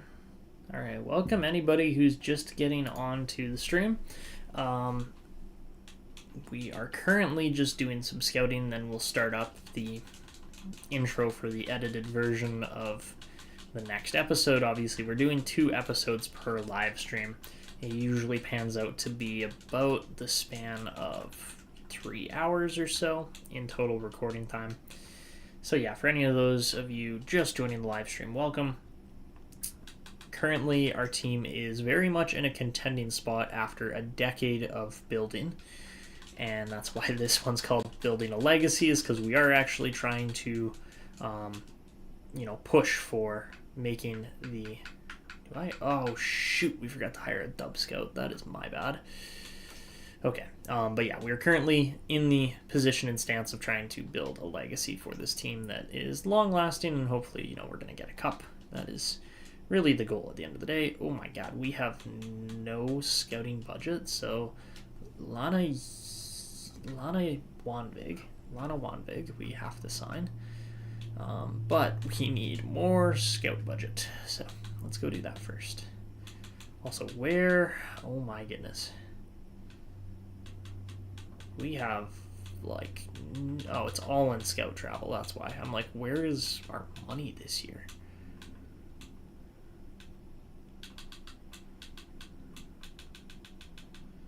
Looking at this, like, normally we have more money than that. I guess, well, for one, we're spending a lot on coaches, which is probably a mistake, but it is what it is. We'll make it work. And apart from that, okay, that should be good now for the scouts. So we have to advance a day because I don't have every single player scouted, and, well, not even every single, but just all of her players in general. So let's get Cooper Reinen going. Of course, that's going to be for Liga or Russia?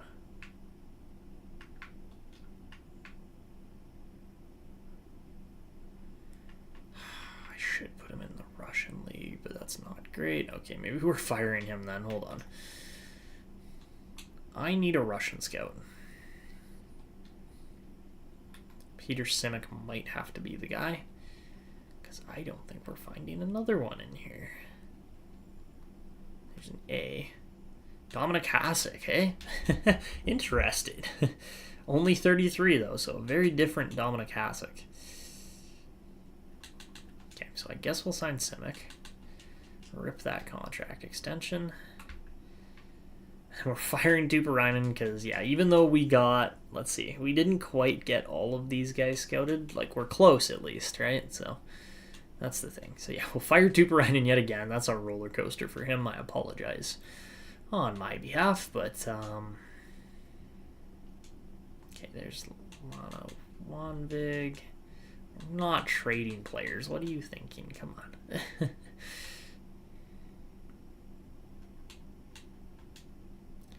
We'll of course relocate her to...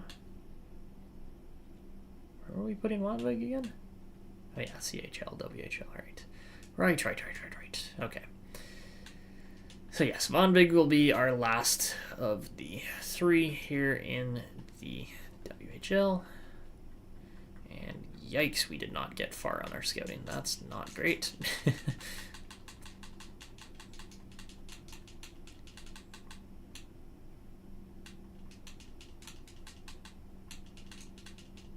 We gotta have more players scouted than this. This is insane. Like, literally, what we're currently working with is, what, like 4 scouts? 4 or 5 players get scouted? That's it? Okay, maybe a little bit more than that, but not much. Yeesh. Yeesh. That is not good. Okay, that's gonna have to do, I guess. Alright, so let's simulate over a little bit. To, yeah, the first there, and then we will, oh, I forgot Simic. And okay, we do get Vasiliev for 9.225. That's really good. And hold on, oh my god. I want to get Simic scouting those Russians, so. I totally botched that.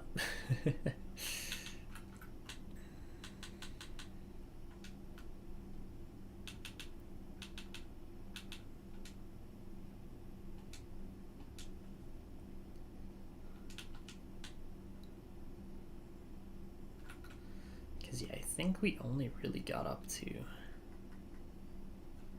there. Yeah, with Anisimov. So, get a few more guys here. We should probably have like 4 scouts in the dub this year. But, yeah, even the WHL and the Russian league, like the KHL, not good enough on scouting, that's for sure. Okay.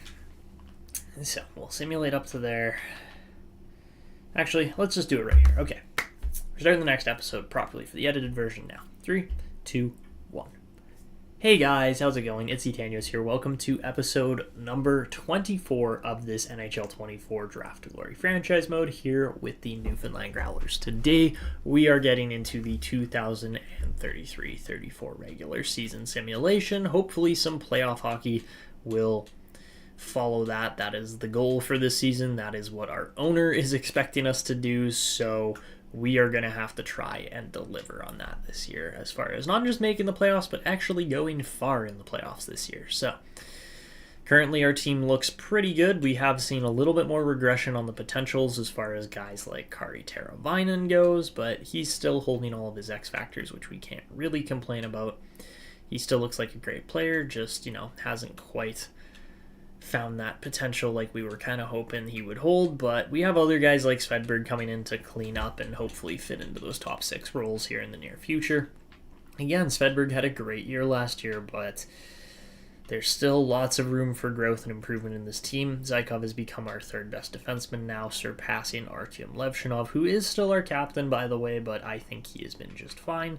Of course, our defensive structure and chemistry looks very good. It's just a matter of when is Zykov going to get some X factors and things like that.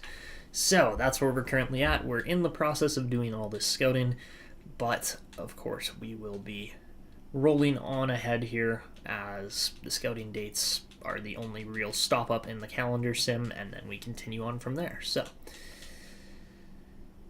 of course, we're going to get trade offers, but we're not going to accept them because we're not making trades. That's one of the rules of this Draft to Glory.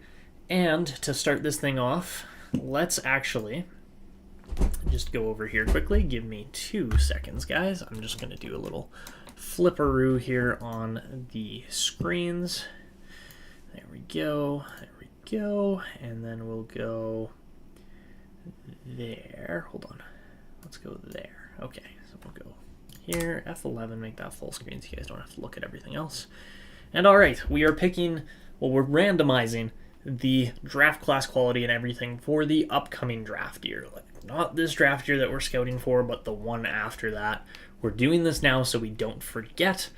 But you know what, chat? Here we go. This should be an interesting one. Don't mind the ad playing up at the top there. You guys can definitely see that. But yeah, let's get the chat going. All right, so you guys can see my mouse here. We're ready to roll. Oh, God, we're just getting hit with all the ads. Okay. Anyways, ignore the ads. Let's get to it. And, all right, the one rule we have is we landed low draft class quality, low prospect quality over the last wheel spin that we did. So the rule is that we can't land the exact same 2 in following years. So, all right, here we go. First spin. What are we going to get? And it's going to be low draft class quality again. Okay, you know what? If we land back to back, I'm just doing a full respin. We're not going to run it again because this is, I swear to God.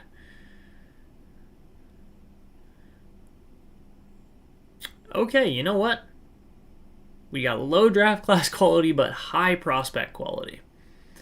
All right, that's going to be interesting. That's what we're rolling with for the upcoming season. So that'll be interesting. I don't know if that's going to be good or bad.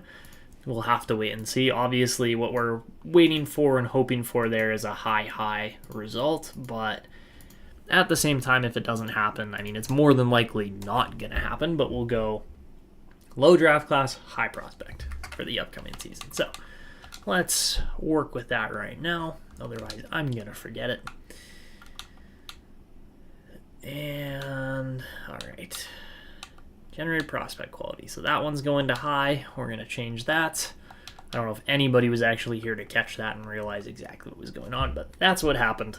So hopefully some of you guys catch it on the rerun of the, or the replay of this live stream. So back to scouting, because that is what Draft Glory is all about. And of course, all of this is going to get cut from the edited versions.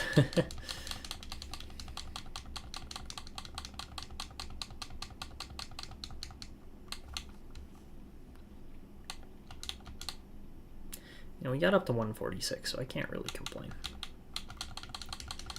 Strengths and weaknesses usually turns out pretty well as far as you get lots of extra players scouted on it. But yeah, that's where we're at.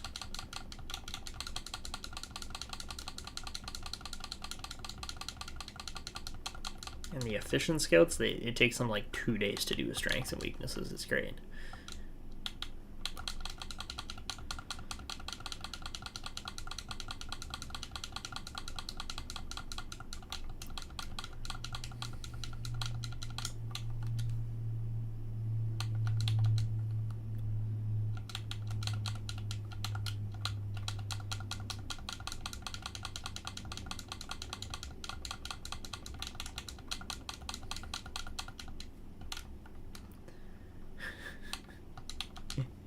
Goodness gracious, tier list. You got that copy and pasted in there? I mean, yes, let's go Growlers, obviously. We're just doing scouting right now, though. Oh, man.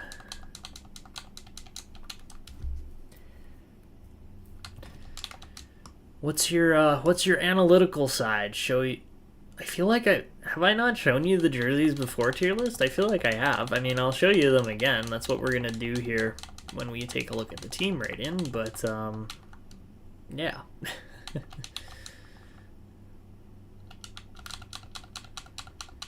Do you need, just take a screenshot of it on your phone or computer when you're watching it. Take a screenshot and then you can match it up when you actually go and play NHL, right? Like that's kind of the goal here. So all right, as we're on to strengths and weaknesses.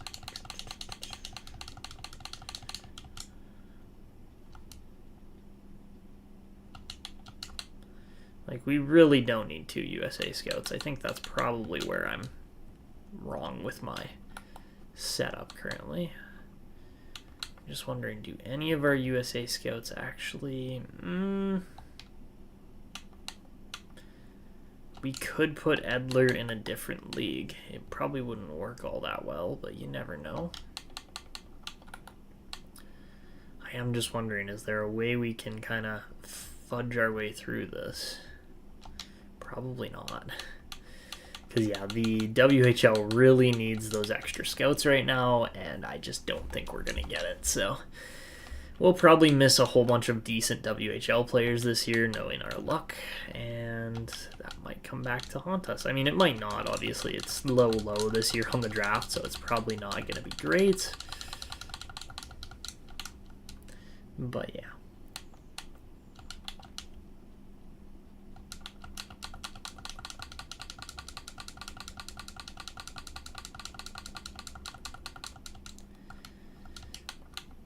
So yeah, Mason, just as far as regarding your comment, we are thinking that way with that mindset. The only goal is that we're going to hopefully see Svedberg grow naturally from playing his proper role in the lineup, and then once that happens, then we can actually go and throw him up a line or two or whatever it's going to be. And then once that happens, then we will be set up to actually have a future star player on the team, hopefully. That's the goal, at least.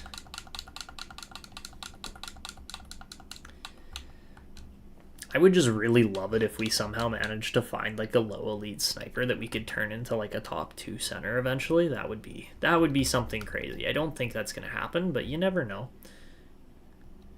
Could I play a game? I don't think I'm going to. We've stuck to mainly simming and commentating. That's been what the majority of the viewers want to see. I mean, I personally like playing games with the teams I've built. It's just that the viewership and the majority of this channel is like sim the games. That way you're not... Because the problem with me tier list is that I play enough NHL that I can usually beat the superstar AI. That's not particularly hard for me at this point, so... Yeah, by doing that, and then having a good team as well. Like, we have a good team here in Newfoundland right now, but that in combination with having a good team usually makes it a lot easier for me, as far as I can usually beat the AI pretty handily, which then means we win more championships and cups than is probably realistic. So that's why I think the majority of the viewership on the channel is like, no, don't play games, because of that. I would love to play games, don't get me wrong. I would love to play games, but if the majority of the viewership is saying don't, I'm gonna listen to that, because then it keeps me honest as well, right? I'm not just like, oh, we just swept this series, and meanwhile I've sat there and played all 4 games or whatever. Like, that's not fair really either, right? So I mean, not that NHL hockey is necessarily fair. There is a lot of refereeing bias and things like that, but okay. Wow, our scouts are inefficient. All right, we get up to 180 in the dub. That's not great. Yeesh.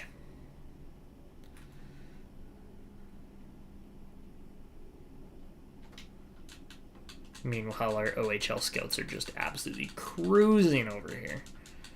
It would have been nice if we had days still. If we had days, we'd be good. Yeah, again, I wish I could play games, but we're not going to do that. So I apologize, tier list. Okay, so let's simulate up to the regular season, see how our team is actually looking here for ratings and overalls and things like that. And I'm really, really hoping that this goalie here of ours in Caden Sanchez can actually get it rolling. So, okay, we see a little bit of regression. Guys like, sorry, not Sven Hedberg. Guys like Hedberg are actually going to, are going to, grow properly. Okay, Sanchez is 84. Okay.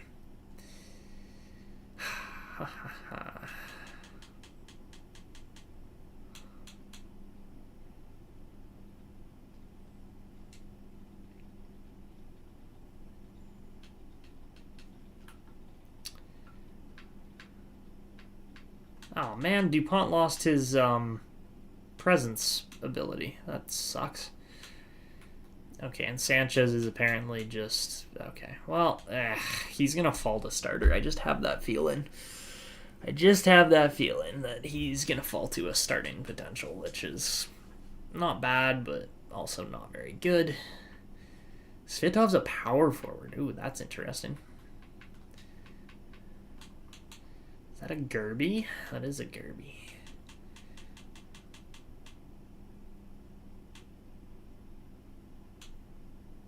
That is a very highly ranked goalie there. Bo Hale might be really good. I just realized that now. Yeah, Whoa. Okay, keep an eye on Bo Hale. More than likely going to be like a high starter now in our luck, but you never know. I mean, we don't need another goalie. We have Ludwig Modin coming up, so... Okay, so here's our team ratings for this year, starting off with the Halifax Huskies first and foremost. Here they are. Okay, tier list, here you go. It's coming up here right away. You'll get to see the jerseys, but okay, for the Halifax Huskies, let me move my face cam. Boop.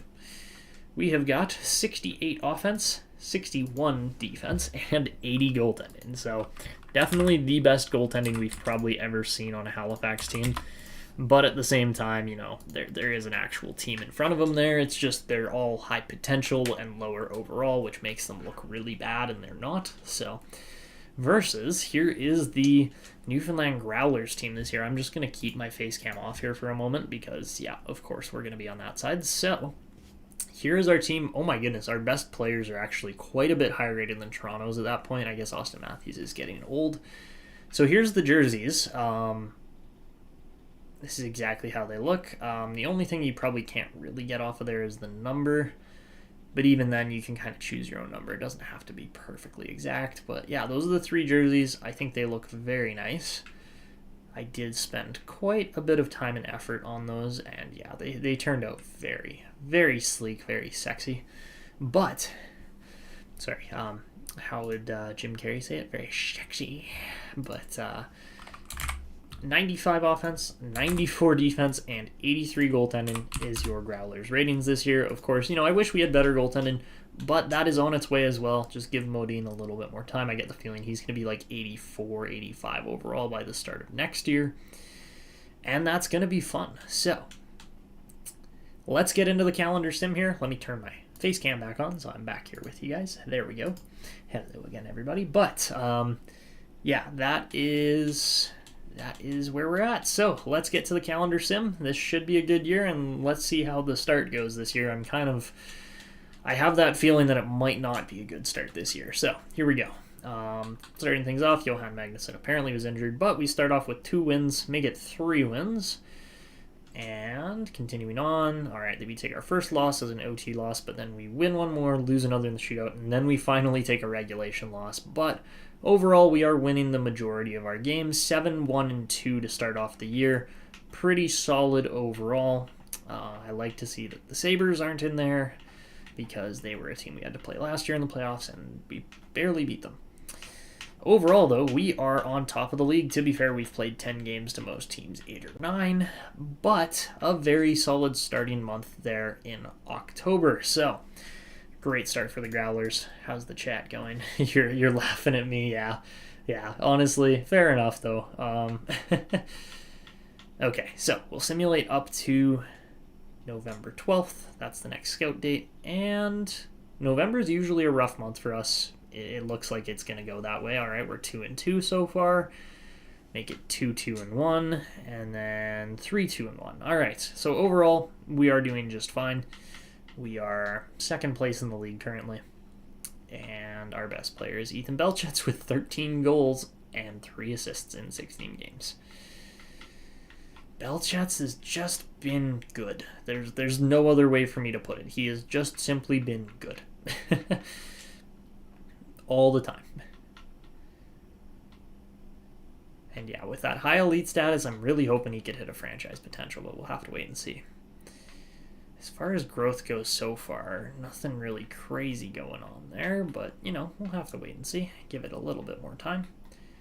Oh my god, Sogas has got 15 points in 11 games in Everett this year. He's going to be starting in the NHL next year. I can pretty much guarantee that at this point. But yeah, a whole bunch of our elite players just have not really panned out, unfortunately. Like, the only guys that I'm really set on here are Sogas and Modine. Those are the only guys that I'm like, yeah, okay, they're going to be great players in the NHL at some point here soon. Apart from that, okay, so we'll go back to scouting and do more of that stuff.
Your neck probably shouldn't sound like that. I don't recommend doing that unless you know you can do that, which it's okay. Just trying to cause spinal injuries here now. That way I can sit all day and play now. I'm kidding, I would not do that. But that would be ugh. Ugh. Dark humor. Dark humor. That's all we're doing here.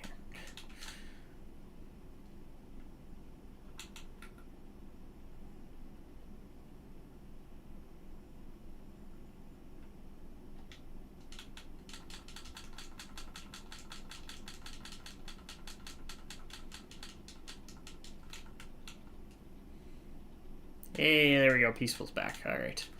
Beautiful. Yeah, currently we're scouting more. Peaceful. You know, go figure. That's what we spend probably about a third of the entire live stream doing. But we got off to a real hot start. We're second in the league, so can't complain about that current position. I'm very happy with it. And yeah, I mean, after all, the goal is to bring home the Stanley Cup this year. Not that we're going to necessarily, but we need to make a push for that at least. That is what we're trying. And I'm realizing I don't even need the other OHL scout here, really.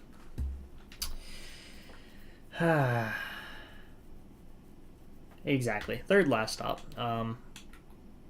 But yeah, we really need an extra dub scout, and we really need an extra Liga scout currently. That's kind of our team needs and rankings. You know what? Duke Chan actually looks very nice, so I'm going to go and sign him, and then we're going to fire off one of these scouts, whether it be... we're not going to fire off a USA scout, but we're going to fire off Lalim.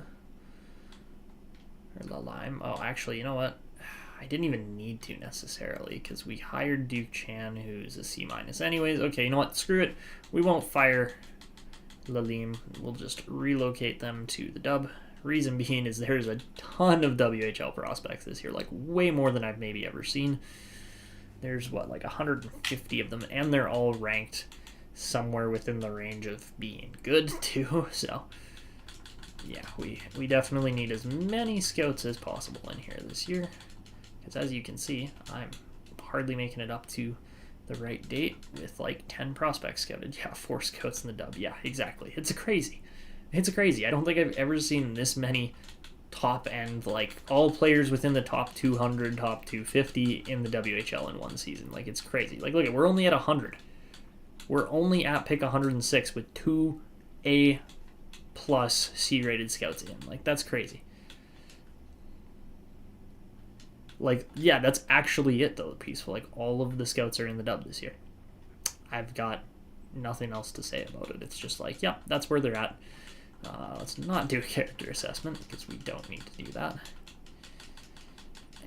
And yeah, look at that. Only up to 174. Yes, it kind of drops off after 174, but crazy. Just crazy how many players there are in here.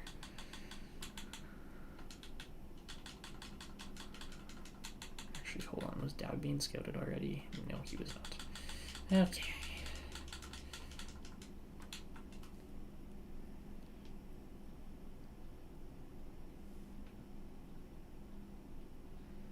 Useless, you mean?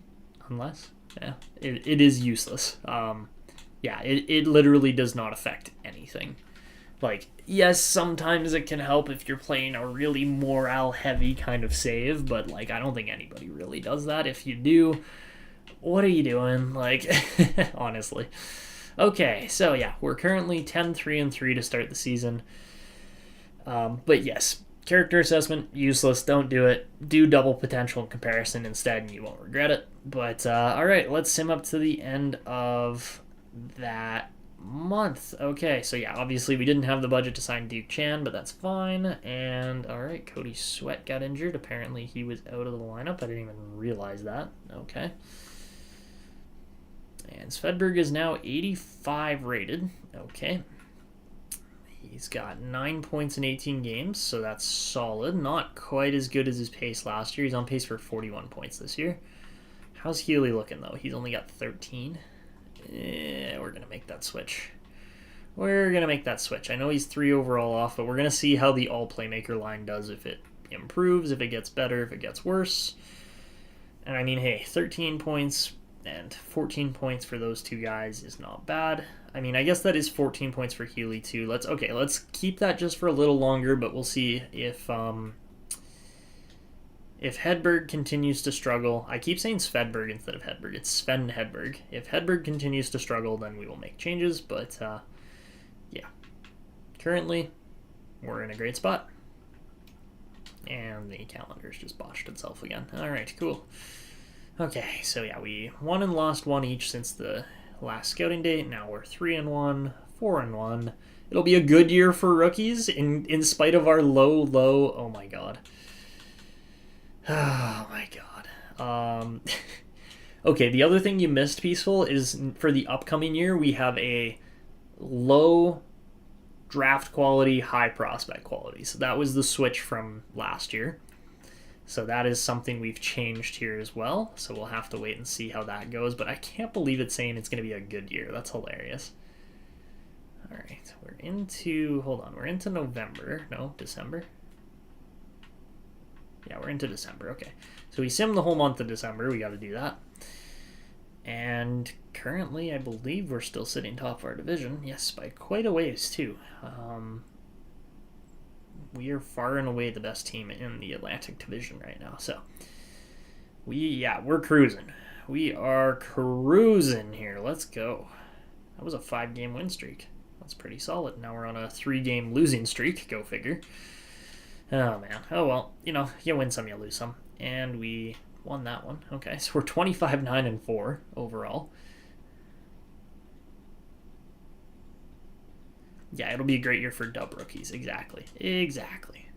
How about 41 points from Belchets there? That's looking good. Actually, this is the other thing I wanted to show you guys. Look at this goalie.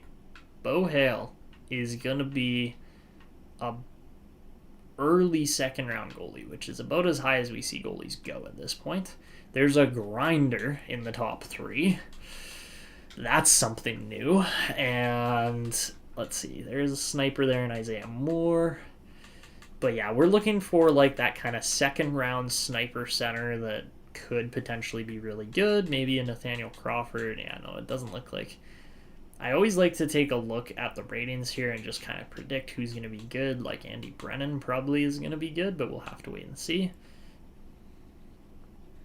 If you see like more than one A, then there's a good chance. Grinder at 3rd overall, yes please, right? Like that, a 3rd overall grinder sometimes can be very good. You never know. Like, you just never know. Doesn't look like, okay, well, somehow we got a gem status player here at 75. Don't even ask me how. He's going to be low potential, probably.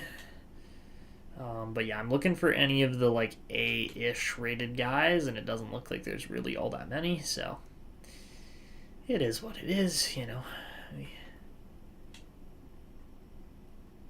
Just doesn't look, this is what low quality looks like, guys, is that literally, like, the top player's good. The next 3 are okay, or next 4 are okay. But yeah, that 5th overall guy's probably going to be like a top 6 player. Medium elite and put up maximum 35 points and 300 penalty minutes. Yeah, maybe. It depends on what line you put him with. If you put him with a playmaker and sniper, he might actually work really well. You just don't know, Peaceful. Like, I've seen grinders work out in the past, and it's crazy when they do, but all right, and as we continue on here, nice 1-0 OT win against the Arizona Coyotes. How long is Holloway out for? That's a great question. We are currently 3rd place in the league now. Belchets has got 33 and 44. He's got to be like up there for goal scoring as far as close to leading the league. And he's the only point per game player we have. DuPont's only got 34 points this year. That's a little pathetic. I was really hoping he would be better than that, but I guess not. Okay. All right. Well, Zaikov's already had a better season than last year, and we're only 44 games in. That's crazy. That is just crazy to me. All right. Cody Sweat had 2 points in 2 games. Hey, that's not bad. And yeah, Sanchez is playing really well, like 23 out of 38. Yeah, he's lost 15 games, but you know what? It's really not that bad. You would think so, right, Peaceful? Like, he's been over a point per game for a few seasons now, I believe, or just under for. Yeah, no, he's been over a point per game overall. He's just not getting a whole lot of assists this year, which he was last year. But let's go just take a peek at the overall scoring, because I know 46 points isn't going to be anywhere near the top, whereas, yeah, Carter Nesbitt is probably the next best player in the league here. Bedard's in there. But yeah, most goals very much goes to Belchetz right now. He has played 3 more games than Cole Iserman, so maybe that'll make a difference. Jace Lyon looks really good too. Avery Joseph can put the puck in the net. There's a lot of guys that can score. We know that. As far as assists go, though, do we have anybody in there? I don't think we have anybody in there. That's unfortunate. How about, okay, best rookies. Cameron Hutchins, I knew he was going to be the top guy there. He just looked really good. Fowler's got 24 wins. That's crazy. All right. And then, yeah, there is no Landon DuPont in sight here. He's only got, what, 30? No, 34. Okay, so.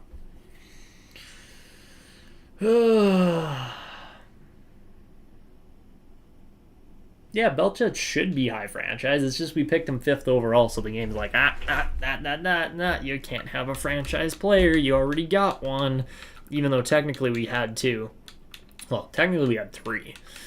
But 2 of them decided to just drop off potential-wise, so. Alright, back to the scouting. Yeah!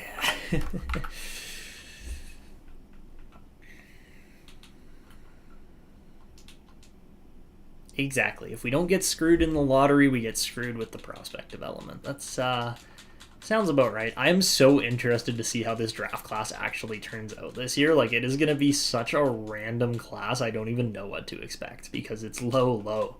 So it's probably going to be like franchise player at 1, 2 medium elite players at like 2 and 3, and then like top 6 players after that or something. Like, it's going to be something wild like that, and we're going to be looking at it like, what? How does that even make sense? Like, okay, I definitely went too far there. Okay. We're going to have some struggles in Liga as far as just getting everybody scouted. It's going to be tricky. That's for sure. Yeah, we're only up to 175. That's not great.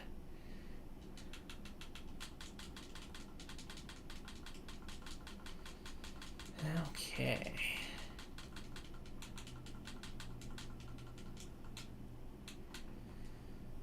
Pretty good efficiency in the SHL, though, I gotta say. Wait, hold on. Did I do the right? Yeah, I did. What the heck?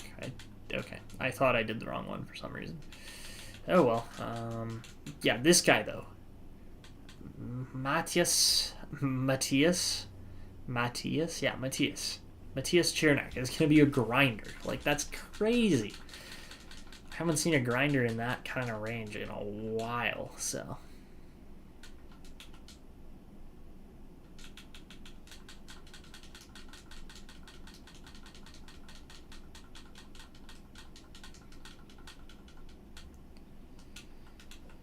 All right, we get up to 600 in the NLA.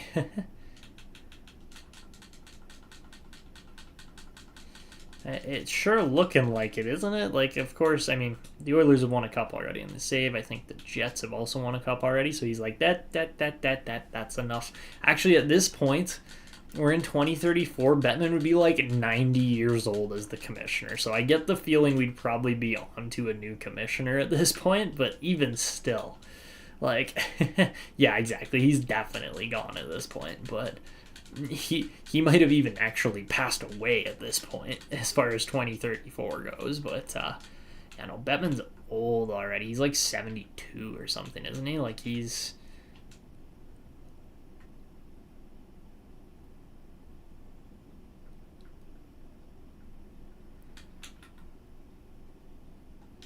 a vampire.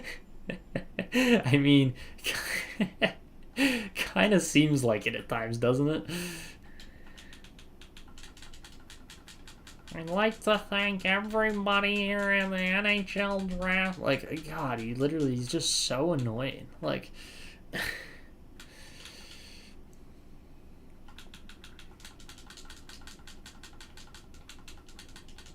don't get me wrong, he's a great businessman, but yeah, oh God, just, ugh. Get the ick from Gary Bettman, that's for sure.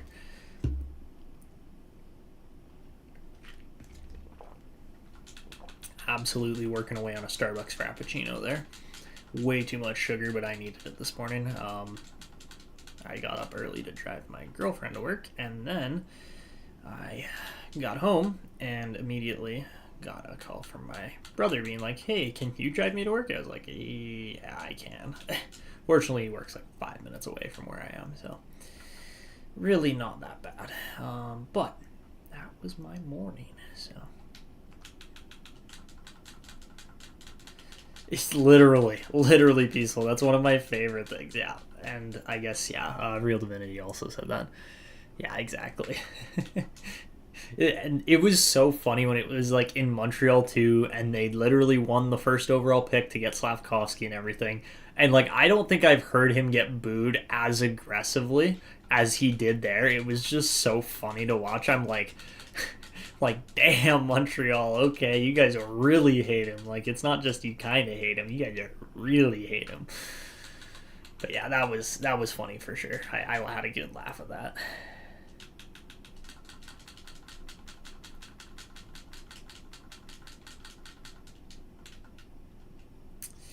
Yikes, only up to 104. That's not good. Where he like walks up to the podium, they start booing, he's just like what? It's like, you know what you did, Gary. Bad dog. Like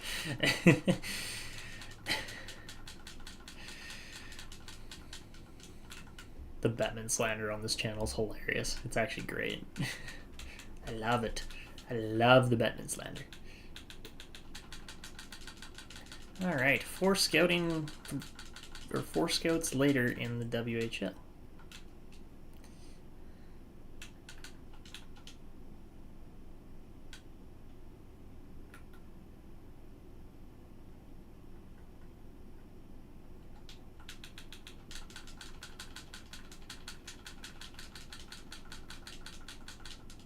Oh my God, we're not getting any efficiency from our scouts here. This is brutal.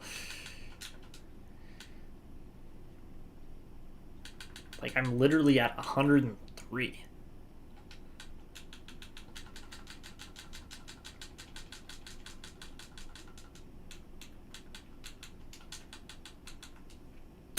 Yikes.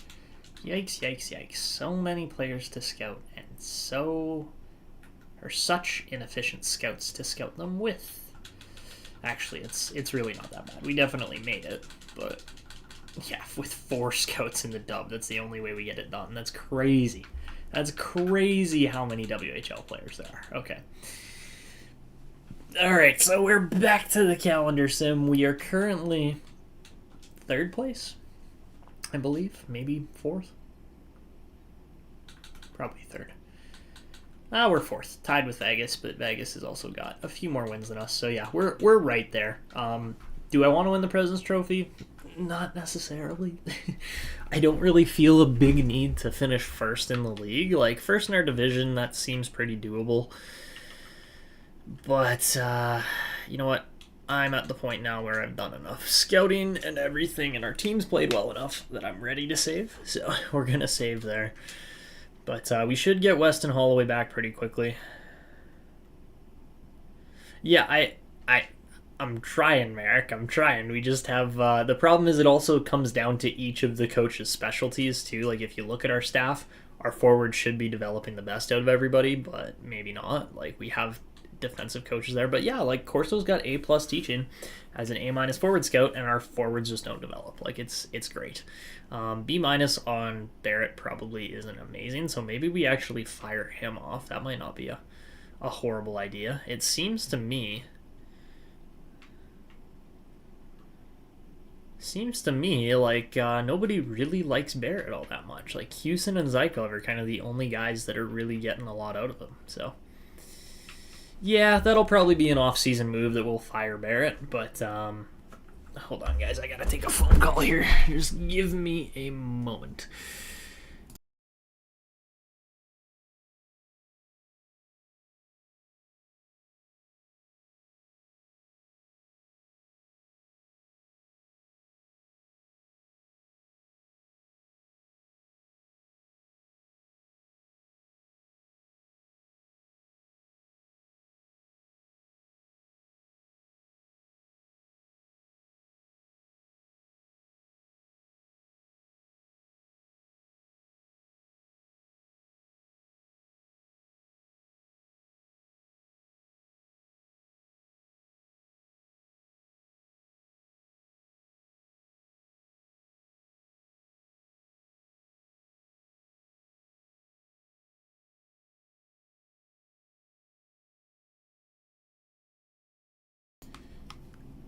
Okay. I think we're actually just gonna have to put the live stream on pause here for like 15-ish minutes or so, guys. I just gotta go drop my mom off because she's getting her car fixed at a dealership right now. So, yeah, I gotta go do that. So I will be quick. I'm gonna. Well, I'm not gonna speed with my mother in the car, obviously, but yeah, we're just gonna put the live stream on pause for like 10, 15 minutes here. I'm gonna keep everything rolling. Thank you guys. Yeah, if you guys don't mind, I really appreciate that. But yeah, we're just gonna take a quick break so you guys can all just dip for like 15-ish minutes or so. That's probably about how long it'll take. And then yeah, yes, I will drive safe. I will drive safe. Don't worry about that. But yeah, we'll be back in about T minus 15 minutes. I'm gonna put up a little text thing or something on the screen here just to make that look better.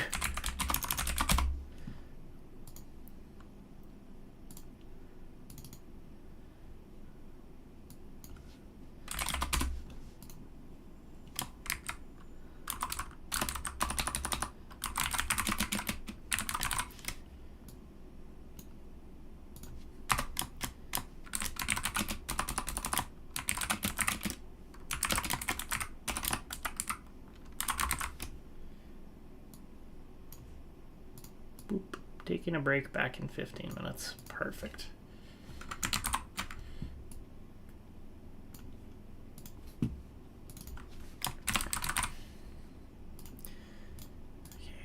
file, export, JPEG, boom. And then we go over here, and then we go add a scene, and then we go image, and then we go break, and then we go boom, and then we go find that file that's just gonna be in my downloads. Boom, beautiful. All right, so yeah, there we go. That'll work. Okay, see you guys in just a little bit.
Okay.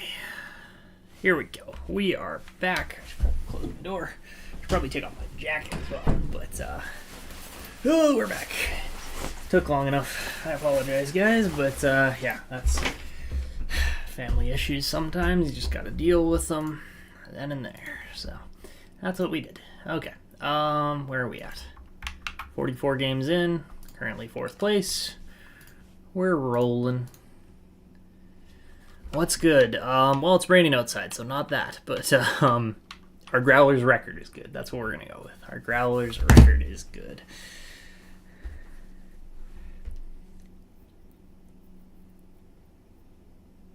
Is there a way to make a copy? Yeah. So Ryan, go to my community tab on my channel, and then you're gonna have to scroll down a little bit because I've had a bunch of posts on there since then.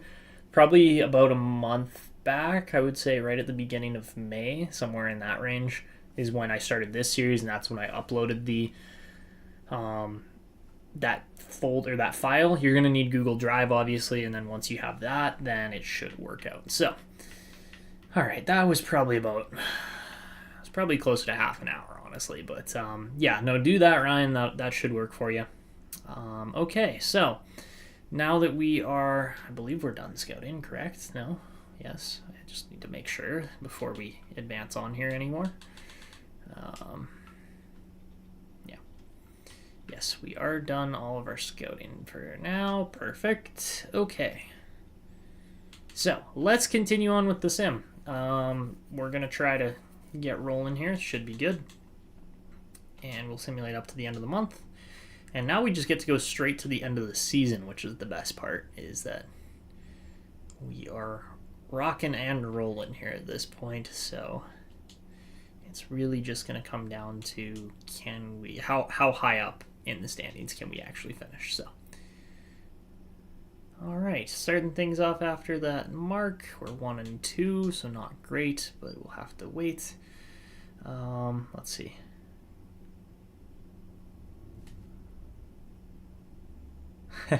Yeah, fair enough, Ryan. The scouts, actually on the main page, like on the overview page, I give a little like section where you can fill out scouting too if you want to. All right, so we're sitting with 68 points. The leaders are St. Louis and Carolina right now at 72. But yeah. Yeah, I mean, it's not mine exactly. I did kind of take it from, I saw it in one of the like Reddit EA franchise saves, or not saves, but subreddits. And yeah, that's where I initially got it from, and then I just not immediately, but I made a ton of changes to it. So it is really, at this point, I think it is mine, but it's off of somebody else's base copy as well, so it does have quite a bit of difference. Holy Carolina, 45, 50, and 3. Yeah, I made it more trackable as far as it gets. It tracks a lot more stuff. So that's, I play a very detailed franchise mode, so that's probably why. Okay, so currently with our 38, 19, and 5 record, we're rolling. Belchetz is still the only player over a point per game. DuPont started to kind of climb back up our scoring charts there, which is expected. Yzerman has 88 points, and I would assume 45 goals. Yeah, Yzerman, Belchetz, and then, man, Avery Joseph is just, I would have loved to have gotten either him or Chucko or one of these guys that is a goal scorer. That would have just been so much nicer. I think 2027, who did we draft in 2027? We got DuPont. So yeah, we didn't really have a chance at Halvardson. Yeah, Halvardson. We didn't really have a chance at him. And that is okay. You know, it is what it is. It would have been nice to have gotten him, but we didn't, so.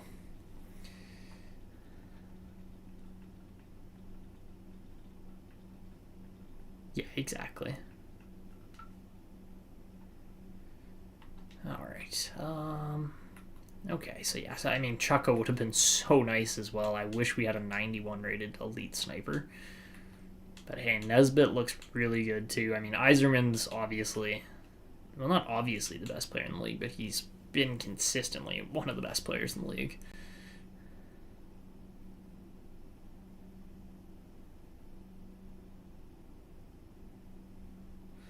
You started minimizing, maximizing more this year with the X Factor system. So, how do you mean by that? As far as you're actually just not editing them now, or you are editing them? I'm interested, Ryan, as to what that means. I just didn't fully understand it. Hans Reason actually made the league. That's crazy. I know he's 23 now, but he's in the NHL. That is a guy that we were considering drafting and just didn't get the chance at. Jamal McArdle looks really good. Oh my god. Yeah, the LA Kings have got some players that they should be a better team than they currently are. I am interested as to where the Kings currently sit. Are they anywhere near the playoffs? Oh, the Kings are in a playoff spot this year. No way. Let's go. It took them long enough. Only like 9 top 5 picks. Oh, fair enough. Yeah. Yes, that's yes, it makes the game a lot more fun if you do that, because then you're just so much more like emotionally invested in all the players. Yeah, it makes a difference for sure if you're kind of like struggling to enjoy NHL. That's for sure. Nice. All right, and continuing on here. Oh, we lose Ludwig Modin to an injury. That's not great. And all right, we're cruising. We've got 40 plus wins just after the trade deadline. There's Modin. We're gonna get him back. Beautiful. Ooh, Kuiper's up to 80 overall. Okay, like he's probably gonna drop to like top 9 potential, but that is manageable.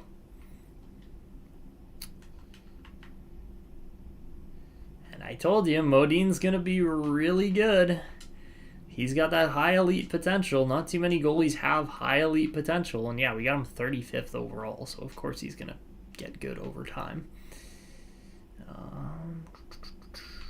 Nobody else I really need to swap around right now. I'm fairly happy with the growth we're seeing. It's nothing crazy, but it's growth, at least. We are seeing some growth. All right, there we go. Hedberg has got 43 points in 66 games. He is definitely a second line forward at this point. We're going to swap him out for Andy Healy, and we're going to run that +5 all playmaker line, see how that does. I think it's going to do really well, but we'll have to wait and see. And yeah, no, I really, really like how the chemistry and balance and everything is working here. It's been good. So he better with that potential. Yeah, right. DuPont's 25 now. He's got 60 points in 66 games, so he's under a point per game pace again this year, which isn't great, but he's right there. Like, he's for sure our best defenseman. Ooh, 52 from... That is his best season ever. Yeah, what a year for Holloway. He's really made an impact, made a difference. It helps that he wasn't injured for like half of this year. 31 for Zykov is his best year ever, and 43 from Levchinov is matched last year as well. All right, we are looking okay. And as we continue on here, rolling along, beautiful. Okay, Zykov's good now. I'm really hoping he grows some X Factors at some point, because I haven't really seen any dud players as far as X Factor growth goes, but yeah, this is... All right, Svitov looks good. Chernak is indeed an elite grinder. That's going to be interesting. But look at this. Hello. Got a grinding center and a grinding play, or an elite playmaker. My bad. Smith Pelly looks good. Comrie's questionable, but could be good. Honestly, not the worst draft class I've ever seen. I think we've seen worse draft class on medium, if I'm being honest. Like, that this is funny, because the game is just so inconsistent. Bufflin is a gem, but doesn't actually look all that good. Top 4 at 71 there in Lapalainen. Okay. Let him cook. Let the scouts keep rolling. Malmstrom will probably take, because he actually looks okay. And then any top nines late on here? Oh, there's a few. There's a few for sure. Like Shelley looks good. Marcus Yas. Yas. I love that name. Jas. I always say Yas because why not? And all right, we'll do some head coach replacing the players there. We're 46, 20, and 6, and we're continuing to cruise here as we get into the end of March. Are you laughing at my yas or what? Yeah.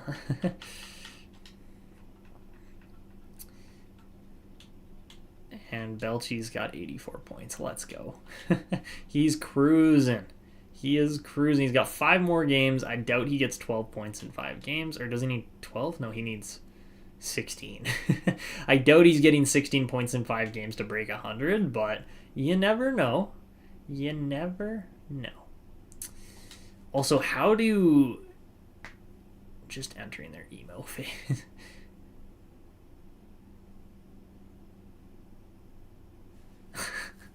I was actually going for more. Well, actually, yeah. I don't know. I feel like I was just going for my... I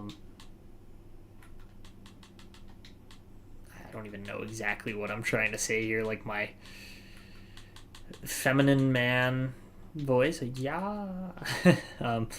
Also, how about 178 penalty minutes for Andy Healy? This man is a unit. Oh my god. He's also got 57 points this year, which is very good for him. He's also 90 overall somehow, which is crazy because I'm like, where is that? It's defense and physicality and senses. That's where all of his rating is. Oh, man. How many fights does he have? He has got... Did I just miss it? Oh, there it is. 26 fights. Man, Andy Healy is just chucking knuckles. And then all the other guys on our team combined for... Oh, actually, 7 fights for Tuzolino is actually pretty solid. 3 for Timonen, 1 for Zykov, 1 for Hewson. That's crazy, though. Like, I mean, I get that nobody else really has the same kind of fighting style as Healy, but Healy's surprising me as far as he's playing well. He's putting up penalty minutes, but he's still shooting the puck extremely efficiently. Not as well as Belchet's, but still efficiently. And then our goaltending's actually been okay again this year, which is nice. It hasn't been as good. Like last year was... Well, actually, no. Last year wasn't better, actually. Kate Sanchez has been better this year.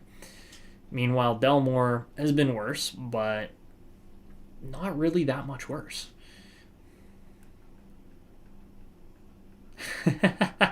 Mocking my yeah. I love it. I love it. That's the whole point of doing that. All right. Okay. So, anyways, 105 points at this point in the season. We are looking good. We are in the running for the President's Trophy here. Are we going to get it? Unlikely, but you never know. We do have to play 2 of the better teams in the league here still. With LA's actually been... Oh, no, they're not better, but they've been okay.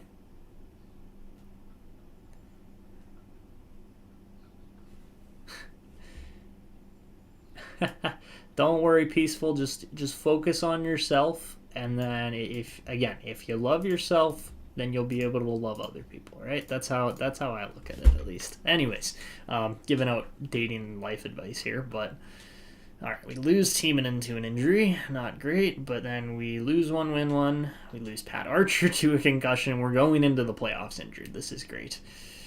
Okay, so we finish with 112 points, which might be the best record in the league. We'll have to wait and see one more day. And do the Hurricanes get it? They do indeed get it. So we will, for yet again, second year in a row, finish second. But yeah, good season again from Belchet's. 56 goals, 89 points. We will take it. It's nothing extraordinary. It's not like it's a 130-point season or something from one of those guys, but it's good enough. That's all that matters, right? It's good enough. So Toronto yet again finishes bottom of the division. They're just not a very good team anymore. Central was solid. Winnipeg was horrible. My goodness, the Winnipeg Jets are not a good team. Not at this point, at least. We finished, of course, second behind the Carolina Hurricanes by literally 1 point. We did not have 51 regulation and overtime wins. We had 46, and then only 42 regulation wins. We won a lot of games in extra time. But there's the Metro and there's the Pacific. So interesting as to which teams are in and out this year. It makes sense that LA is finally looking okay. But as far as just overall point totals go this year, overall placement goes this year, the worst team in the league was indeed the Winnipeg Jets. Dallas, Toronto, Calgary, Florida are also in the bottom 5 there. So, we'll see if there's any movement or not. This draft is going to be a strange one for sure. I have no idea how to judge it at this point. It's kind of just all over the place. But, it doesn't look bad. Like, it really doesn't look like a bad draft class, I have to say. And only one low elite. That's different. Not necessarily good or bad. I mean, it's bad there aren't more low elites, but we'll see if some scouting comes through or not. Hino is apparently a gem. Okay. Anybody else? Looks like most of the gem status players are guys that we're probably not going to be all that interested in, which is too bad because sometimes they're exactly the guys we're looking at. I'm interested in Christopher Lane and Braden McCutcheon. We'll have to wait and see if those guys do turn out or not. And then everybody else, I'm not really looking for the low. This is the low draft. Yes, it is. And it doesn't even look that bad. Like, I don't understand why. But we did go and change the setting already, Real Divinity. We did do the spinner, and it came out to a low high on the second one. So that's what it's set at now so that I don't forget. So I don't know, maybe it did affect it, but we'll leave it for... Honestly, we'll leave it for most of the rest of this season. Maybe it affected it, maybe it didn't, I don't know. But we'll have to wait and see. So, here's the scoring title and race and everything for this year. So the best scorer by far, by a total 15 points higher, was Ethan Belchetz. Second highest score was Misa, but just not really close there. Hedberg actually scored the second most goals out of the entire team. He has shown a knack for being able to put the puck in the net. 29 goal seasons is crazy good, honestly. Like, we haven't really seen too many other guys that can score like that on this team. DuPont only has 70 points this year, so definitely a drop-off from last year, but hopefully it's just a bit of a down swing for him, and then he'll be on an upswing year next year. Good season from Sanchez. He played a little bit more, won a little bit more. That's all you can really ask for. He had a better save percentage, same amount of shutouts, and he's cruising. He's not doing anything crazy special, but he's cruising. And, all right, let's just take a look at all the forwards because, again, I need these stats for my spreadsheet. Only 51 from Tuzolino this year. Considering he was playing top-line minutes, it's just not good enough for me, in my opinion. Like, I don't know if he's going to get another top-line role after that. That's just unfortunate. How about Timonen, though? He did drop off from low elite to low 6. But he had a good year, 42 points in 78 games. He was very effective for us. Very nicely balanced on goals and assists. Pat Archer scored 26 this year, so definitely a step up from where he was at last year. Houston and Pentikainen score 17 apiece. On, honestly, only 9 minutes of ice time. That's pretty good. Big Timonen, though. Yeah, Timonen was rolling. Like, I am very surprised at how well he did. That's for sure his best year.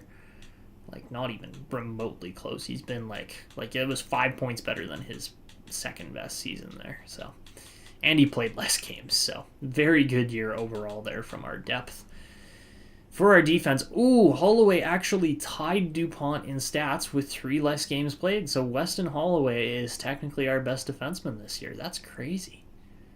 That's crazy. And he didn't take as many penalty minutes. Yes, he was a little bit lower on plus-minus, but Holloway was the better defenseman, in my opinion, because he put up the same amount of points with less games played. Artyom Levshinov, decent year at 53 points. Nothing spectacular for him, but 12 goals is 12 goals. We'll take it. And then Ivan Zykov had a 41-point year. Check block shots. We will. We definitely will. But 41 is... like almost he almost doubled his previous 2 seasons combined, which is crazy. And then, or he almost put up the same amount of points in 1 year as he did the previous 2 years combined. Kirka scores 19, so pretty good there. Obviously, it wasn't a 28-point season. That year, he was playing power play, I'm pretty sure, which is why it was such a high year. And then Rogers scores 10 points, so glad we did the bridge deal on him. That is the right move. And then, yeah, the goaltending was good. It was very good, actually. You gotta take note at how good our goalies were. So, all right, Captain Canada has got to step up. Yeah, a little bit, just a bit. I totally did not check block shots. Hold on. Let's go do that. Blocks. Most blocks on the team goes to Levchinov with 113. How about 107 for Holloway, 99 for Zykov, 98 for DuPont. All of our defense getting the most block shots, obviously, and then it drops off with Houston being the next most with 29 after that. But yeah, our top 6 blocks a lot of shots. Most takeaways goes to Andy Healy with 104. Gotta like that. That's really good. Most giveaways was Rogers. That's not great. Only 31 for Vasilyev. So yeah, Vasilyev's got a great ratio there too. You gotta love that. But yeah, our playmakers and power forwards are really good at taking the puck away. Most fights was hands down Healy. Not really. Or maybe chucking hands Healy. There was a lot of block shots, like 200 plus between the pairing. That's really good. Most hits goes to Belchets with 171. I expected Healy to be a little bit higher up there on that one, but okay, that is what it is. Best face-off percentage actually went to, I would say Hedberg, but for centers it was Misa with 51.8, so nothing crazy there. Most power play points goes to Belchets with 28. Most power play goals obviously goes to him as well. Shorties goes to Belchets. Short-handed points tied between Belchets and Levchinov. Most game winners probably Belchets as well. Yep.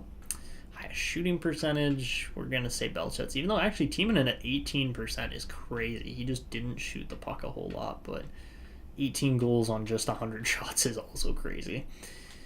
Belchets just rips the puck. He shoots it so often. That's crazy. But yeah, I'm thoroughly impressed with how well this team did this year. I got nothing wrong with how we're playing.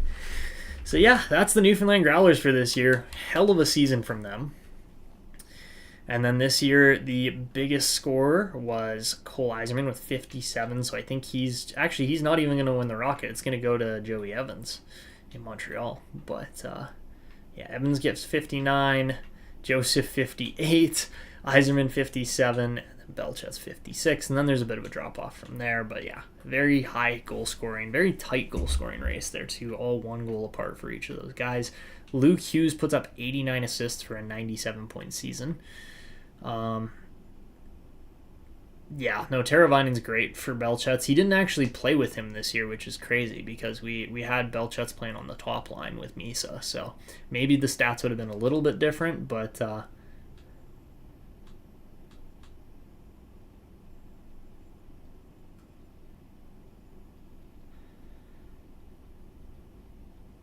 Newfoundland award show. Yeah, it's all Belchets. Literally all him. It's crazy. Carter Nesbitt's looking really good in Boston. I really wish we had won that lottery, but you know what? It is what it is. You win some, you lose some, right? So that's all your stats though for this year. Bit of a crazy year. How about Jace Lyon putting up over 100 points? Like, that's insane because I guess he is 26 now. I thought he was younger. Ludwig Enroth has been an amazing player for the Edmonton Oilers. Just one of those guys that just turned out very nicely. Mikey Bearchild had a great year as well. That's another player we probably could have drafted. 26 would have been... Who did we get in 2026? I cannot remember. 2026, we drafted Belchets, so you know what? As good as Bearchild would have been, I'm happy that we got Belchets instead. He's just a complete power forward, so... Alright, as far as rookies go this year, Jacques Daigle is actually the best player out of all 3 of those guys. I knew it was going to be close between those 3 snipers, but yeah, crazy stats there for those guys. As far as the goalies go, Jacob Fowler's the best goalie in the league by 3 wins. He played more games, But we have a legitimate chance here. I mean, Askarov will probably get the Vezina, but there's a legitimate chance that Caden Sanchez gets the Vezina this year. He had 4 shutouts. 5 went to Chan, so yeah, we'll wait and see. I don't know exactly how that's going to play out, but Cale Makar actually had the most points as a defenseman again this year with 99. Holloway was actually 4th. Holloway was 4th. DuPont was 5th on that list, so very good scoring there. Also, both of those guys scoring 17 goals as a defenseman is crazy. Zane Perrick scored 21, but then Holloway and DuPont were the next 2 highest goal-scoring defensemen, which is an insane stat when you think about it. Best plus minus there, yeah, not really surprising that it's Luke Hughes at the top. He scored 97 points. And he's on St. Louis, so that also helps. Gordon McGinnis there actually is playing really well too. So yeah, interesting stats this year. I like how I'm very happy with how the league played out overall. Got no issues with that. So awesome record from our team though. 112 points. That topped our points record by 1 point from last year. That's crazy. And then as far as the Huskies go, they put up 110 points. Oh my God, Isaiah Kuiper had a 90 or 89 point season as well. 53, 25, and 4 is the Huskies record there. And yeah, pretty tight race there in the North Division. As far as the Pacific goes, the Roadrunners were the best and the Firebirds were the worst. The Atlantic sees Wilkes-Barre as the best team there, and the Central sees Manitoba as the best. So yeah, overall for the league, we finish 3rd, only behind the other 2 teams in our division. Go figure. That's actually crazy that the top 3 teams are all from the North. So yeah, insane season there overall. Best scorer by far is Isaiah Kuiper. Leonard Strudwick had a great year, putting up 70 points in the A. Jay Swanson scores 40 goals and 67 points. Stefan Mures has a 59-point season. That's got to be better than last year. Yeah, it was. And how about 48 for Brendan Gallagher, or Gally Jr., I guess we'll call him. That's a solid year from him, too. So yeah, overall, very nicely balanced scoring in the AHL. I got no problems with how our team played down here either. The fact that Kuiper scored that much, though, is actually crazy. And then very, very balanced defense overall. You love to see it. Of course, if Logan Gore doesn't get injured, that's just a very nice and even balanced defensive scoring overall. 41 wins for Ludwig Modin. He only gets 2 shutouts this year, so not quite as good as last year as far as the save percentage and shutouts goes, but he got more wins, so you gotta like that. That's hopefully gonna improve his development a little bit there. There's our rookies, so very solid scoring overall. And for the entire league, I don't know why I went down around the top half, but for the entire league there, Kuiper finishes 2nd in scoring to Tommy Puistinen in Bridgeport. Tristan Nugent-Hopkins in Rochester is very good too. Same with McInnes, Commodore, Levo, Barbashev, and many more actually. There are quite a few 80-plus point scorers. Bear Backers actually doing quite good in Rochester there. Most assists was definitely Kuiper, though. He topped out all defensemen. And look at that, Stu Warner, yet again, only playing 80 games is going to lead the league in goals. Yet again, that's crazy. Dean Shing was the best player there in the rookie class this year in the A. As far as goalies go, Modin's 41 wins is the best in the league. He might not win based on save percentage or anything, but he had a heck of a low goals against average still. Best defenseman in the league was Dean Shing. Again, that's crazy for Nashville, man. I didn't realize Shing was actually that good. Thomas Chabot was there. Leon Mugli, very good too, and Sven Samuelsson as well. Samuelsson that scored on us in the playoffs a couple of years ago. That's hilarious. All right, so there you have it. Those are all of your top players this year. Jay Swanson finished 3rd in scoring. I didn't actually realize that until just now. But very good. Very, very good. You gotta like that. So, all right, we are into more playoff hockey here yet again. And yeah, the fact that it says Avery Joseph and not Alexis Joseph on Buffalo, yeah. McDavid did retire before Draisaitl. It's, yeah, yes. So that's the thing, Ben. Alexis Joseph's actually on LA. So Avery Joseph was a completely computer-generated player. I'll show you that in just a second. But yeah, no, Alexis Joseph is on the LA Kings. So no problems there. Avery Joseph got drafted the year after. He was just a computer generated guy in 2030. So yeah, definitely a little bit too far forward. I couldn't make a player that young. But there's Alexis Joseph. So yeah, we're all good. We're all good. Don't worry about it. I do appreciate your keen eye though. Definitely keeps me on my toes. And yeah, this team should be better. I don't know how this Kings team isn't just like dominating the league at this point, because they have a very good group of players here now. They've got McArdle as well. They probably should not have traded away what's his face? They should not have traded away Anton Salayev. That was just a mistake, and that's why their team isn't as good as it could be. So, and they also don't have goaltending, so that's another area of issue for them. So, anyways, we're speculating on the Kings that have had all these high picks, higher picks than us even. But it doesn't really matter because we're going to the playoffs now. So are the Kings. But it's going to be a fun ride here. So let's, I'm just going to do a little bit more arena upgrading here first. The owner's actually quite happy with us right now, which is a nice change of pace from the usual angriness that's directed towards us. But you know what? It is what it is. So, and we have no more money to upgrade. Or we have a little bit more money. There we go. Okay. So we'll get as many upgrades done as...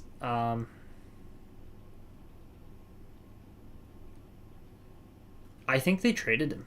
I'm pretty certain they traded him. I'm not guaranteeing it, but I'm pretty certain. So, all right, we finish.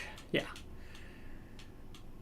we finish second in the league. Fabulous spot to be, and we are going to be taking on we get Rainbow Timonen back. That is a big plus for us because yeah, playing Arvidsson and Sweat in this lineup would be questionable at best. But yeah, having Timonen in with Healy, I think actually works out quite nicely. It'll be nice once we get Archer back because then that improves the lineup a little bit more. But honestly, you know what? I'm kind of feeling like we should play Hedberg top line, play Healy second, and then Tuzolino can go down.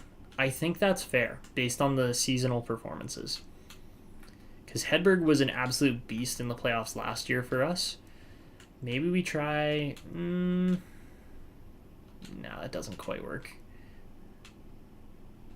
Yeah, no. Belchet's on the second line just does not quite work. It's close, but it's just not quite working for me. So we are going to throw Healy on the other wing there, let Vasilyev do his playmaking thing. And yeah, we'll see if Hedberg can get goals and assists. I think he's going to play in a top 6 role. He's also gained magnetic, which is awesome.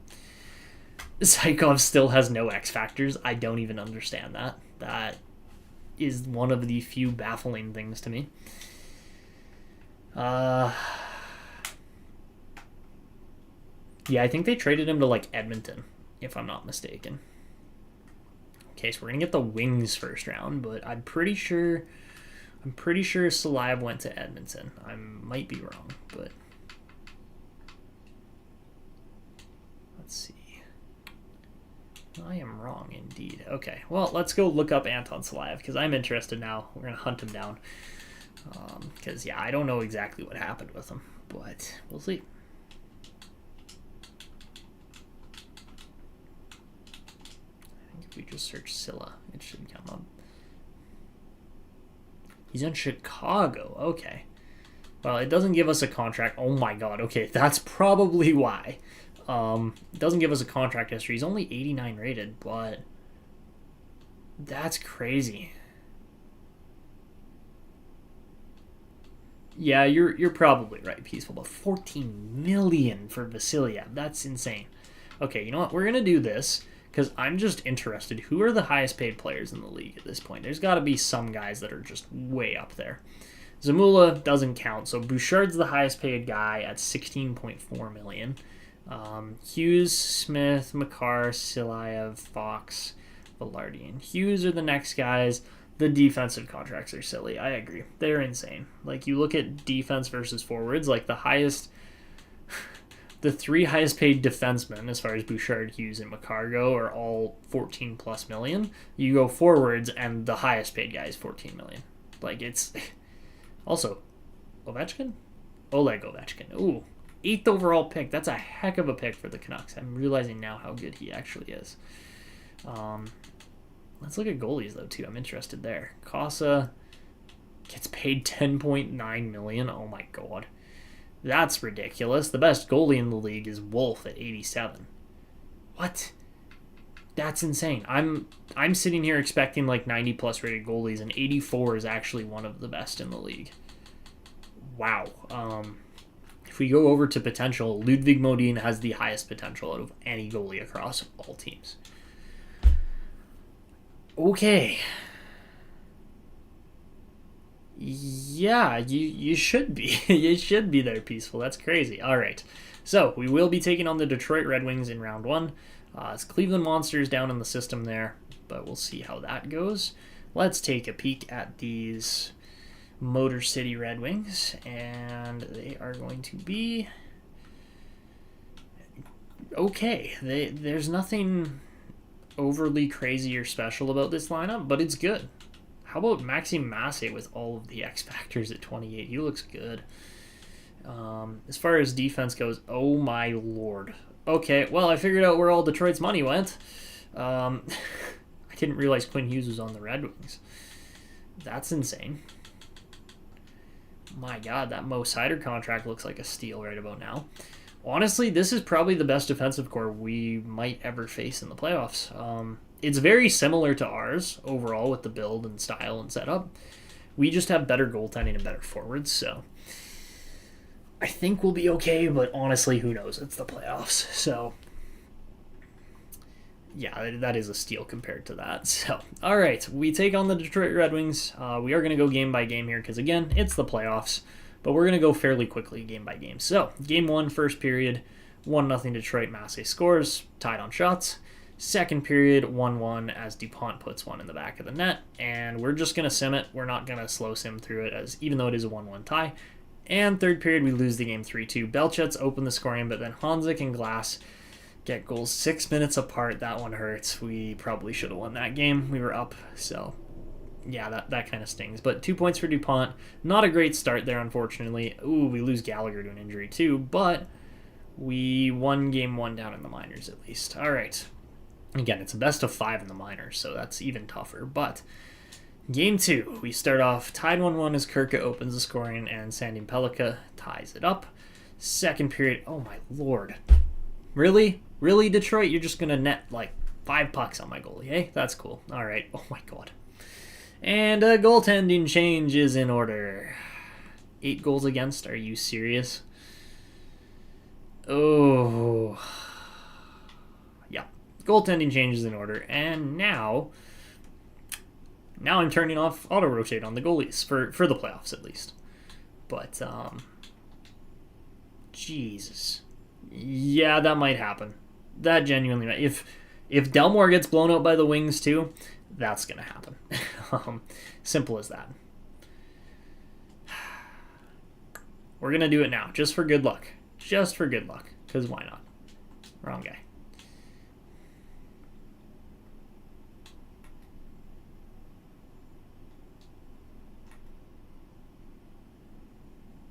Fanti topped the 3 shots that he saved. Meanwhile, Sanchez has let in 10 goals. No, 10. 11 goals on 55 shots.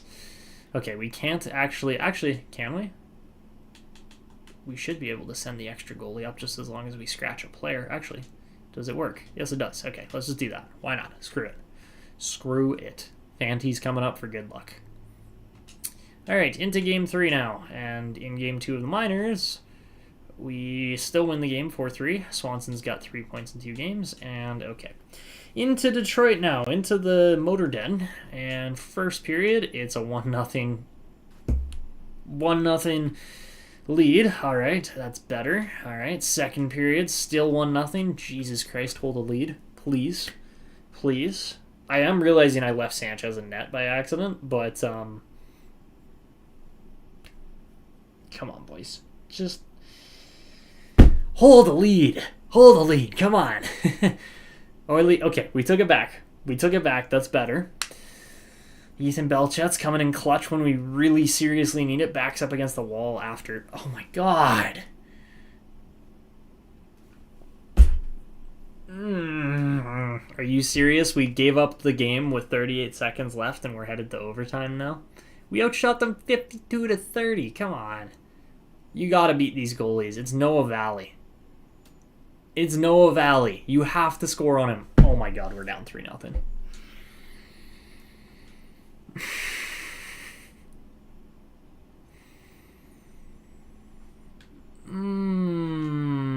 Okay.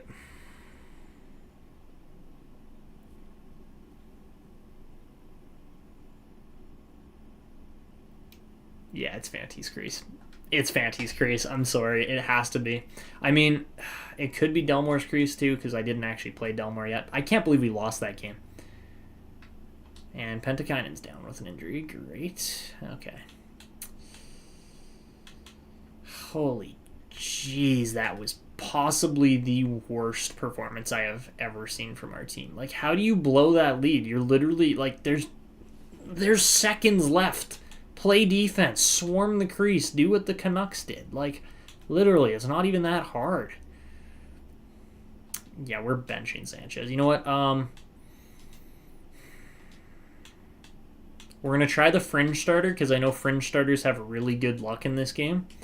But yeah, we're starting... Yeah.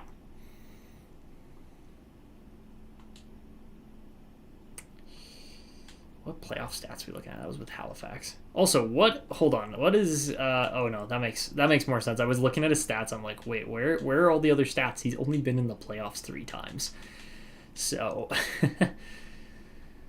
All right. I'm thinking about Fanty. The only problem with it is that it just... He's so low rated and this Wings offense has been deadly somehow that I just don't see... Okay, you know what? We're going to... Out of respect, we're going to make Delmore number 31. And we're going to give Fanty number 1 because number 2 just looks bad. So, yeah, reverse sweep inbound. That's what we got to do here. But we're starting Delmore. I trust Delmore just a little more at this point. And how do we do there? We do lose that game. Harrison Calder as a defenseman has 4 points. Or 4 goals. All right, and this could be it for our season if things don't go well. So, all right, here we go. First period, 0-0. We only get 4 shots on net. We'll see, Peaceful. He might get a chance still. Second period, 1-0 game as Sven Hedberg puts the puck in the net, and we immediately give up the lead. 2-1. Come on, boys. Come on. Oh, dear Lord. Hold the lead. And then you take, 10 minutes worth of penalties? Come on. Oh, my God. Oh, this is so stressful. Come on, boys. Finish it off. Yes, we got to win. Okay. Delmore has a game. Puts up a 965. Stops 28 shots out of 29. We get a game. We do indeed. But yeah, I'm still... Well, Delmore played great. Until Delmore starts choking it out, which he hasn't yet, and knock on wood, he's not going to. Until that happens, we'll jump into the game and swap Fanty, and that's what's going to happen. But first period of game 5 here, we're down 1-0 as Larkin scores. This is nerve-wracking. It literally is. All right. Second period, 3-2. Let's go.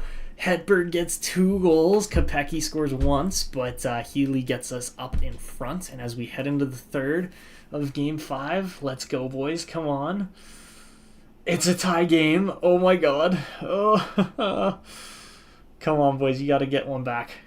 Get that lead back. We got time. Come on.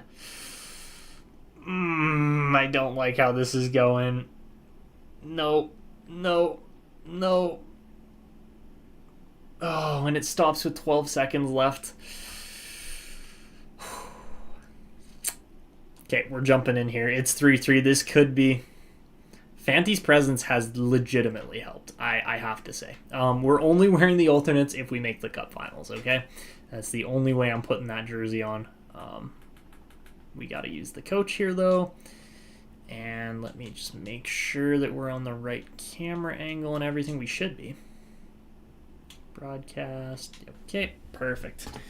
Let's toss some earbuds in and commentate this, because why not? This has been the diciest series we've maybe ever played in. But, all right, here we go. Overtime. Next shot wins. This could literally, the game could end at any point here. But we're hopping in.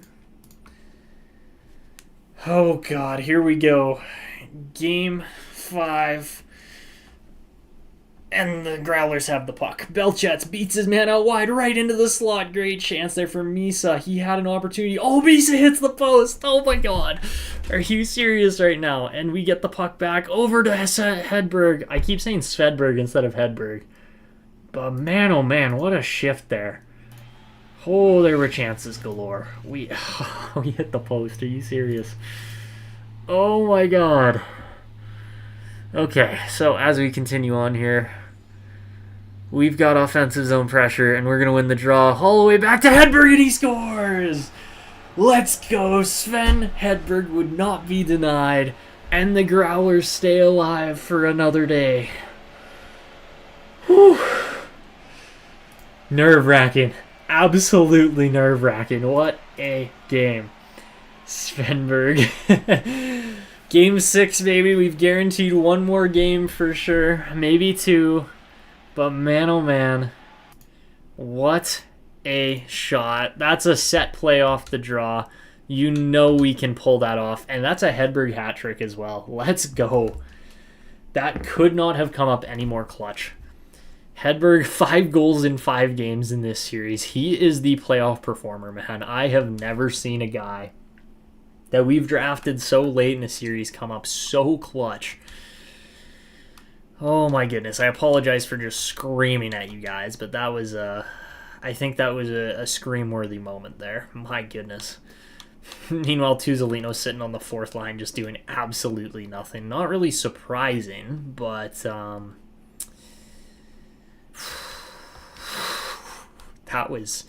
that was a little bit too close. Okay, AHL playoffs finished. We got through in 4. Harrison Calder's just out. Is he playing forward? Like, what's going on here? Harrison Calder has just got more goals than I could ever imagine from a defenseman. He's a 3rd-string D-man. He's got 6 points. What is going on? This is crazy. All right. Anyways, we're still alive somehow. Don't ask me how. But we're going to head into Game 6 here with Ralph Delmore still in the crease for now. First period, we get up 2-1 as Belchets and Teravainen get goals past Zaranko. And then Blatney scores one for the Wings. Second period, oh no, it's 4-3. Oh no, it's 4-3. So we jump in again, and honestly, we gave up 3 goals in 1 period there. I think it is time for the coaching change. I think we have to do it. Or not coaching change, but goaltending change. So I think we're doing it. I think it is finally his time to shine. It might not be a good time, but it's his time to shine. We're making the lineup change. It's going to take a moment, but Fanti in the must-win. Exactly. We have to win this game. DuPont's a ghost. Yeah. Unfortunately, he is. Yeah. Has he been that bad? I can't tell from here. Oh, no.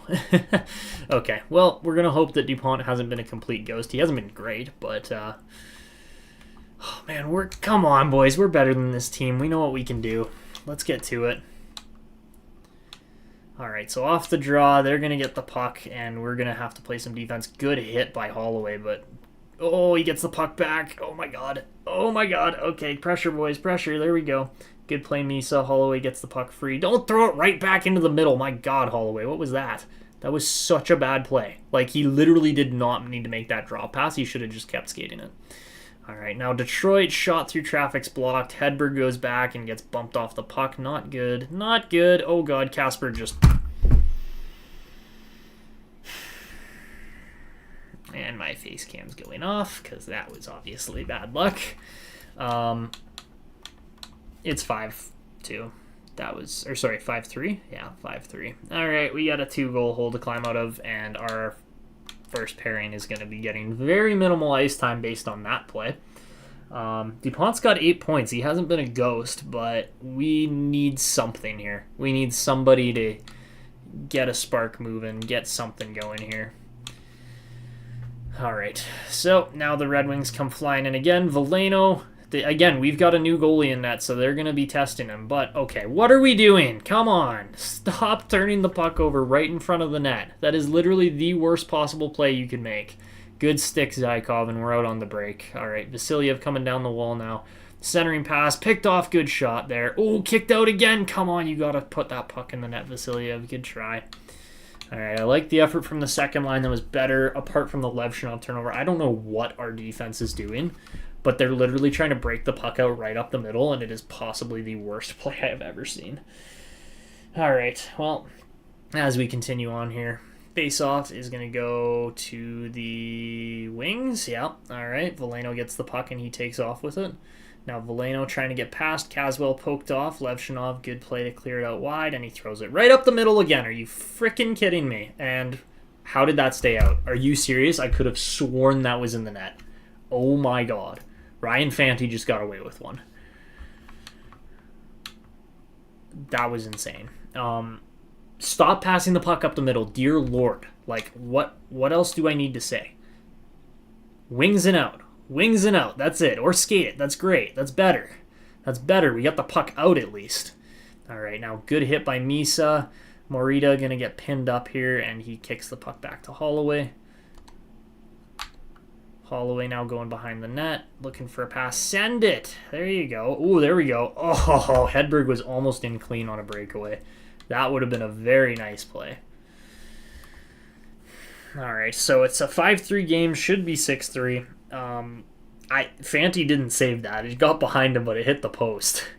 All right, there's a good hit. We just want to limit the shots on net here, really. Good turn by Holloway.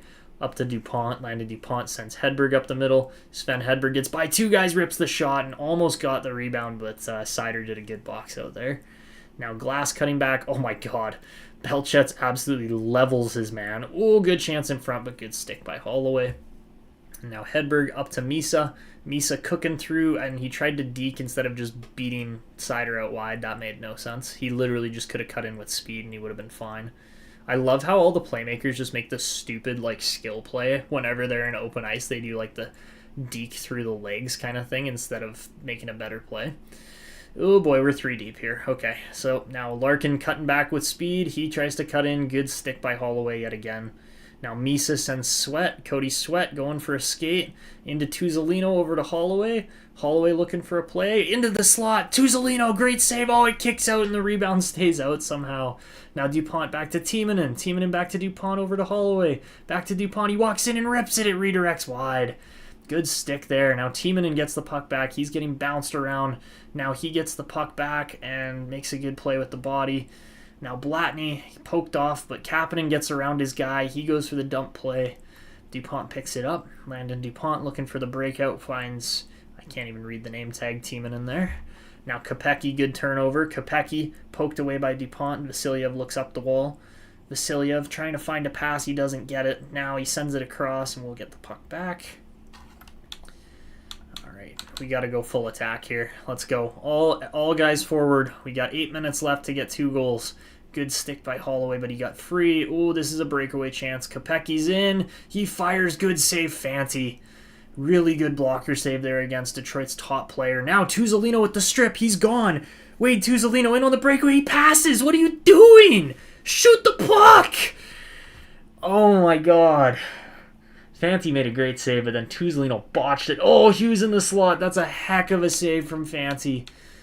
All right, we got to roll the 4th line here. This is just, oh my God. How do you not shoot the puck, Tuzolino? This is why you're playing on the 3rd line, is because you can't make the tough decision at the right time.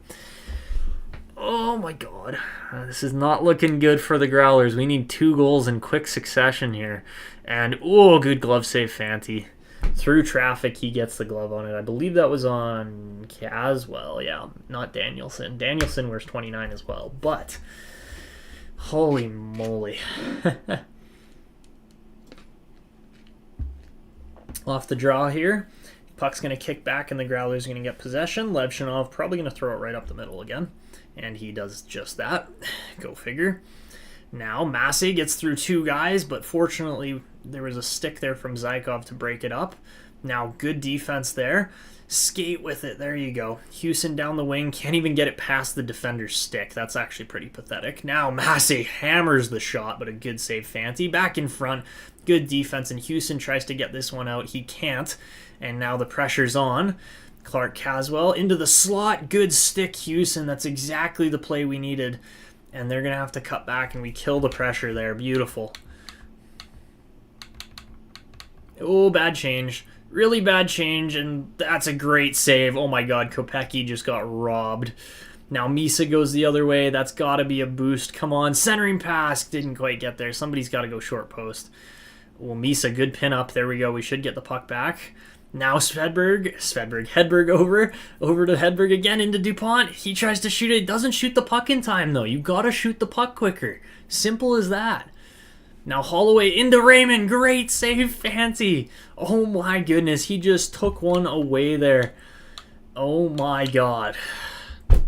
Fanty's been fabulous. We should have started him in this series. What am I doing? Like, really, we should have. Man, Ryan Fanti. Fanti's been a meme in this series, but he's been so good. Now Hughes, blocked shot, good save. Now Kirka getting pummeled by Caswell. Just body him. Just body the guy. Oh, Caswell, that's a scary strip. Oh my god. Okay, well, that just killed another 45 seconds. Okay, nope, that's not... Hold on. I hit the wrong button. I meant to hit timeout, and instead I might have pulled the goalie. Okay, we're good. We're going to call a timeout here on the next play. Yeah, we got 2 minutes and we're down by 2. I really don't see this happening, but you never know. All right, so off the face-off. Oh, Hughes in the slot again. Good save. Healy gets it up. Healy can't get it past. He wins the battle, though. Oh, doesn't get it out. Now a battle ensues more. Healy, good pass out to Rogers, but Rogers couldn't make the play. He had to move that puck immediately. Now Kirka gets beat, but a good save by Fanti again. Go forward. Go. Jeez. Now Teravainen makes a huge miss pass, and that is not the play. Send it up. Rogers gets free, finds Belchet's going forward. Ethan Belchet's bodied off the puck. And right out in front, oh my god, Misa. Oh, he can't shoot it in 16 seconds left. It's over, guys. It's over. Oh, what an unfortunate first round for the Growlers this year. This is for sure our worst season we've ever played in the playoffs. Holy moly.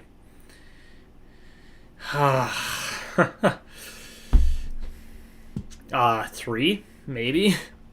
We did not shoot the puck. Oh, I absolutely agree, Peaceful. Fanti kept us in that game. There's no other way to put it. Well, the Red Wings just absolutely dominate us. 4-2 series in the end, but man, oh man, that was garbage. That was legitimate playoff garbage from our team. Things are going to have to change. I don't know what exactly as far as what's going to change, but that stunk. Simple as that. Yeah, that's going to be what happens, is that, you know, the goalie that we actually have full, reliable faith in is going to... Oh, I didn't check how many shots. I guarantee you it was less than 5. We did not get shots that period. That was just horrendous. So, there you go. Round 1 Elim. We now get to sit back and watch the Rochester Americans probably just curb stomp the Huskies, but oh, never mind. Harrison Calder's still just playing amazing. Oh, there we go. That looks a little more like I was expecting. But then we win 4-1. Jay Swanson's having a year. Okay. Corso, oh, you think so? You think so? I don't know. Like, yeah, I mean, that is probably the easiest move, because we can't really do a whole lot else with this team.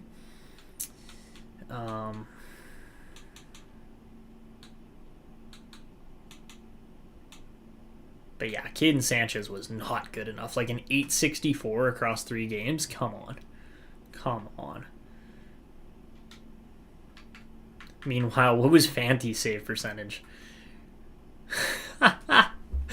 Oh my god, he made 9 saves.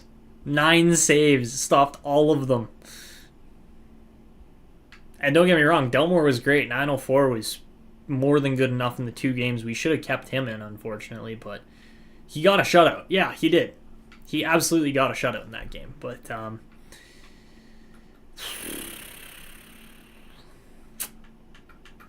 yeah, we are very much going to be in the market for a coach this year. I have no other way to go about it. Yeah, that was just disappointment. Just disappointment. All right, do we win game 4? No, we don't. Oh, God. Oh, God. This is going to be interesting. And, all right, we'll swap Zamula. Actually, how good's Zamula been? He's been pretty good. I don't think we're putting Logan Gore back in, that's for sure. As good as he's been, too. Yeah, no, we're keeping Zamula in right now. That seems to be working overall. And all right, here we go, game 5. Why did I advance today? I did not mean to advance today. All right, well, our playoffs are over just like that. Honestly, a pretty not good way to go out. I mean, to be fair, the Wings are just steamrolling the East right now. They've only lost 2 games in 11 or something like that. But yeah, now we go up to May 15th, finish off our last little bit of scouting, see how the team looks, and yeah, we'll go to the roster moves. I do believe with the roster,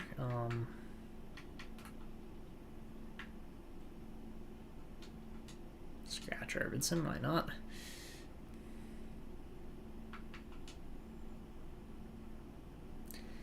Yeah, as far as don't take your opponent too lightly, I would say that was probably the main thing there, Peaceful, as far as why or what we learned.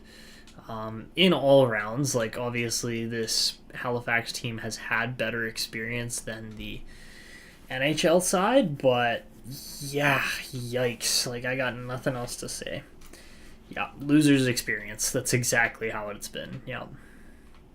Alright, let's see if there's any more elites in here. Looks like, yeah, Hale's going to be an elite. Oh my god, 2-year ETA goalie. That's going to be pretty hard to pass up, that's for sure.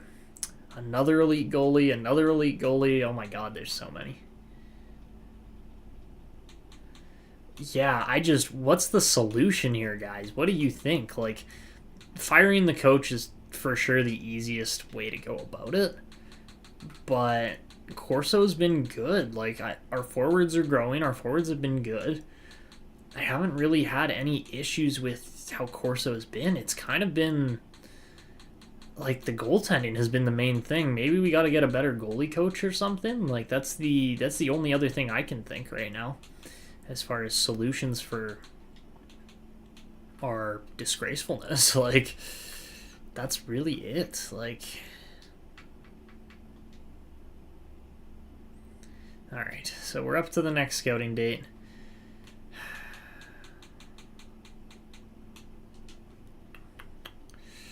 Because, yeah, Corso is, overall, he's probably the best coach we've had.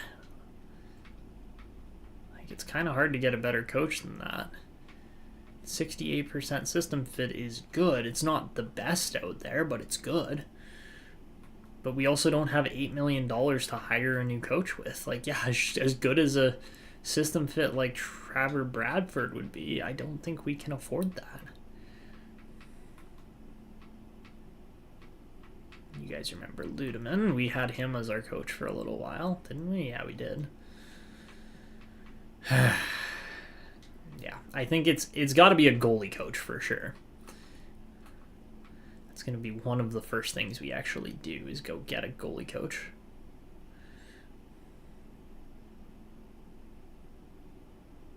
Holy, there's a lot of coaches. I should have gone from the other way. Yeah, okay, well.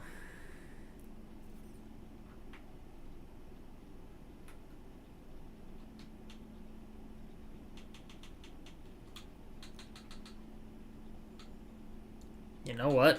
I might. You guys might think I'm crazy.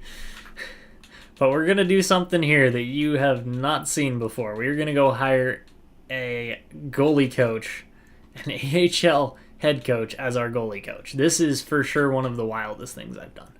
So we're going to go do that, get Peter Palat, sign him up to like an 800, you know what? Let's go 900 and something K as the NHL goalie coach and see if he takes it. If he doesn't, then we'll try to sign him up as the AHL head coach. But yeah, that is something new. And I advanced the day. That was a mistake, but whatever. Okay. Back to the scouting. Because that's all we do here. Scout. And lose. But out of all honesty, yeah, we need to probably start winning here soon.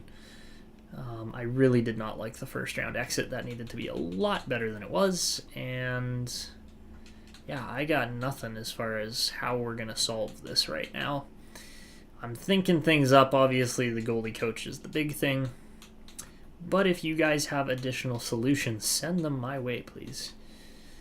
Because I really don't know exactly how this is going to go. Sign Fanti to a 12-year contract and then just literally crap save until or make sure he doesn't retire.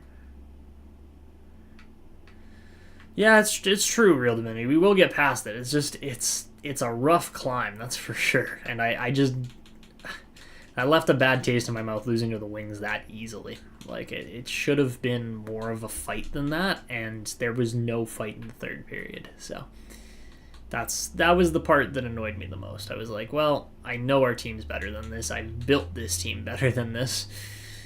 But yeah, it happens. It definitely happens. So yeah, Blomstrand's good.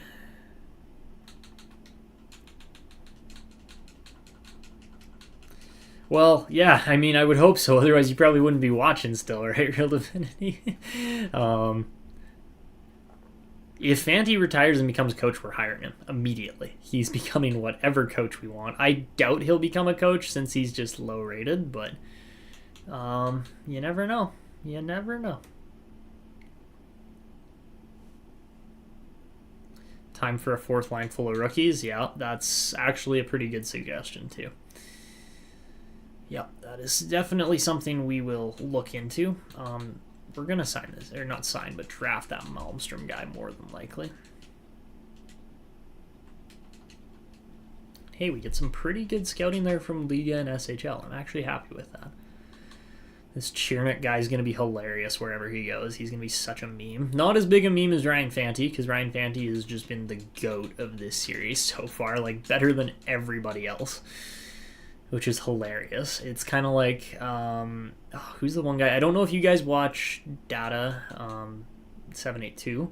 He had one guy, like a defenseman, that was just a playoff beast. Like, he'd literally play, like, he had good numbers in the regular season, but then, like, once the playoffs started, he would just, like, go God mode and score, like, a point per game or, like, 0.75 points per game in the playoffs as, like, a defensive defenseman or something like that. Like, it was just a while. It was like Nikita Zadorov for the Canucks this year kind of thing. Like, something along those lines. I can't remember who it was now, like which player it was, but it was such a meme for him. Like, it was funny to watch. I really enjoyed it. So that's kind of, I think, what we're doing here with Ryan Fanti too, is that he's just becoming that guy for us.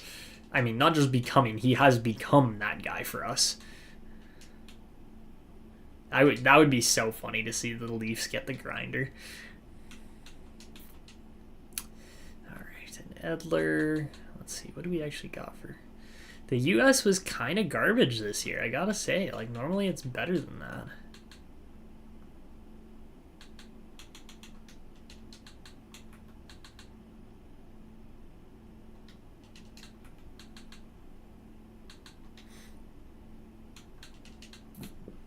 All right.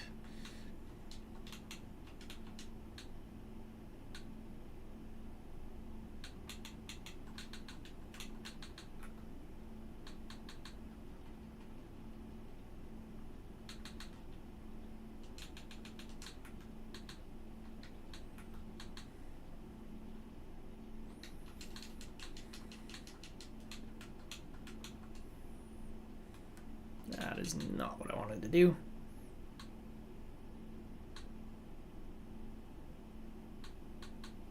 Literally, though, the Dub is the only league with real players this year. It's kind of frustrating because it's like I'm doing all these other leagues for like absolutely no reason, pretty much, and it's like, okay, why am I even scouting this? Like,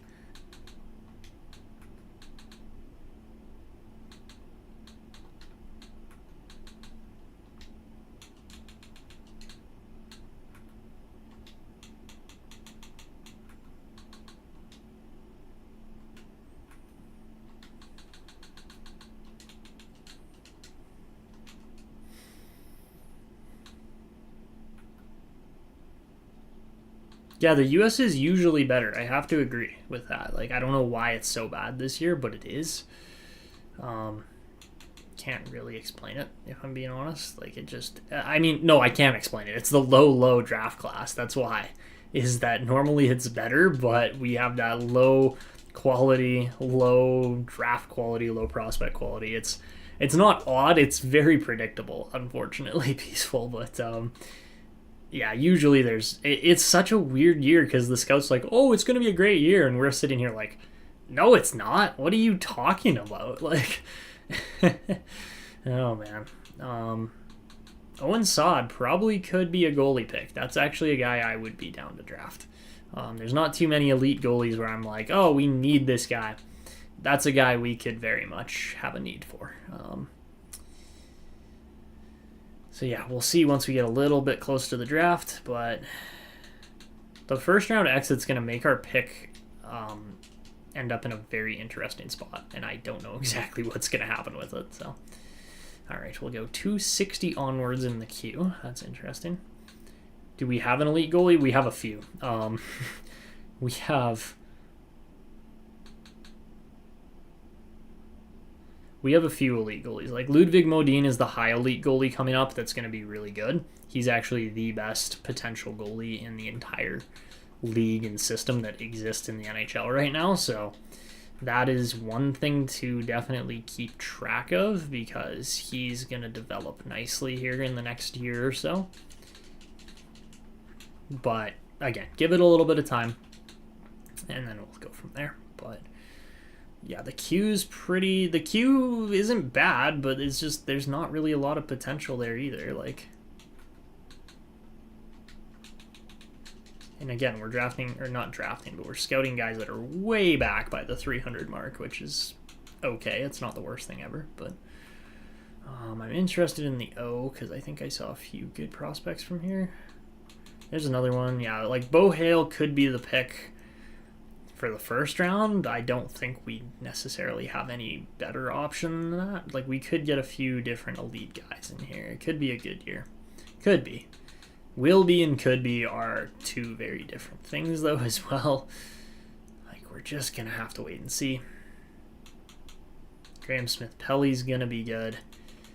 Vossinar could be a draft steal, potentially. But again, we're going to have to wait. We're going to have to wait and see what actually happens there.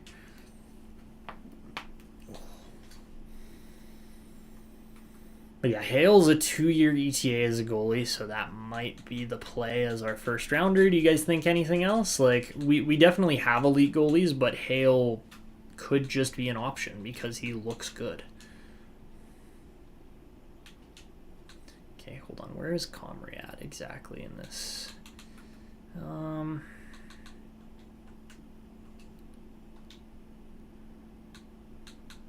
trying to think of like where exactly Comrie would fall under Carlson, I believe.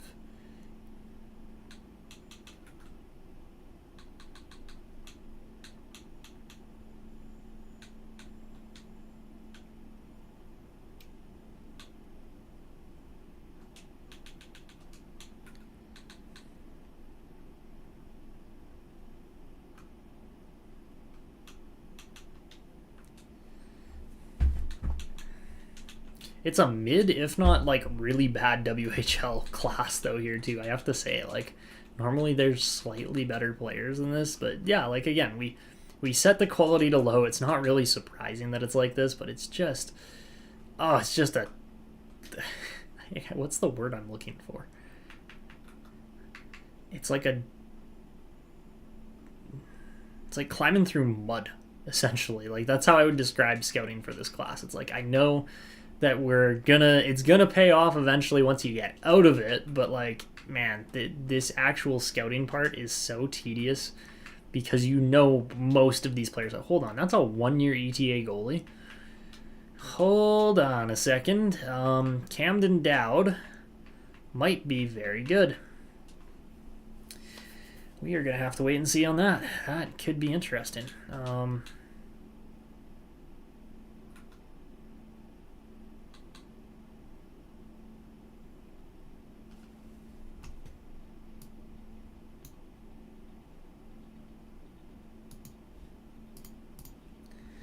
We might have to go best player available with that first instead of needs, as there isn't really much near our first. Yeah, exactly. That's the thing, is like I'm not exactly sure where our first is going to end up, but I get the feeling it's going to be in like that 26 to like 30. It's going to be like 24 to like 27 range, I think.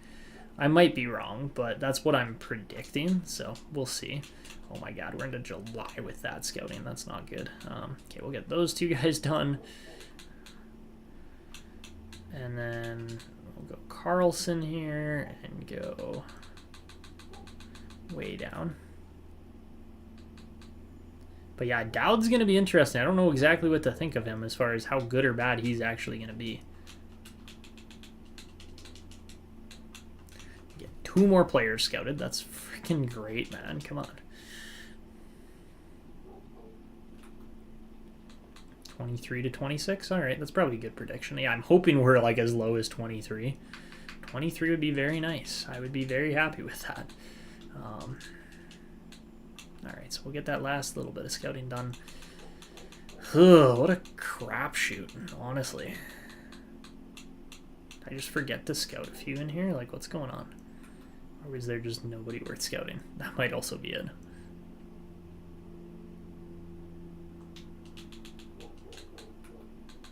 Not really a lot of players worth scouting, that's for sure.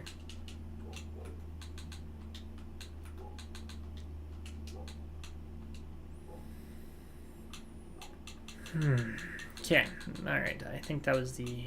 Nope, that was not the only one. The East also I just somehow missed. I could have sworn I went through this, but maybe not. Yeah, John Chucko is going to be a great pick for us. Chucko's such a fun name. I love it. He's probably related to Steven, too. And it's like, man, you could have had the Chucko brothers together, had the lottery gods just actually helped us out a little bit. But it wasn't meant to be, so... All right, so let's go. You know what? We're not in the lottery again. I think this season we just go right up to pretty much to the draft. Take a look at it and then end the episode there, like end the stream there. I know we're pushing 4 hours now because I had the break in between, but yeah, that was tough. So, all right, we'll simulate ahead. Nice, we got a B- goalie coach. Okay, that is going to actually make a massive difference for our team. Okay, that's sick. That's really good. Peter Palat is going to transform our goaltending. Caden Sanchez, I don't know if he can be saved, but overall, yeah, that's going to make a big difference. So the Hurricanes, who won the President's Trophy, also win the Stanley Cup. The Calder Cup goes to the Hartford Wolfpack. And, all right, let's just stop up here for a moment. We're into June now. And let's go take a peek at the playoff tree. So, of course, we were eliminated in 6 games by the Red Wings. They then went on to beat the Bruins in 5. The Hurricanes made it to the finals with only 4 losses. That's crazy. They then beat the Vegas Golden Knights in 6. And yeah, that's just crazy. All right, great run from the Hurricanes there this year. As far as the Wolfpack goes, they only lost 3 games heading into the finals, lost a 4th to the Roadrunners, but they still won that championship quite handily. We were out to the Cleveland Monsters in 4 games. No, sorry, out to the Rochester Americans in 5 games. So yeah, that was it for the playoff trees this year. Honestly, great year overall from our team. Puistonen, of course, won the Sullenberger. Kuiper, though, gets the Cunningham as the most valuable player. He was so valuable for our team. Warner wins his 4th Willie Marsh in a row. Shing wins the Garrett. That's crazy. Samuelson wins the Eddie Shore. Shores wins the Baz. Cracknell wins the Butterfield. Lindsay wins the Hunt.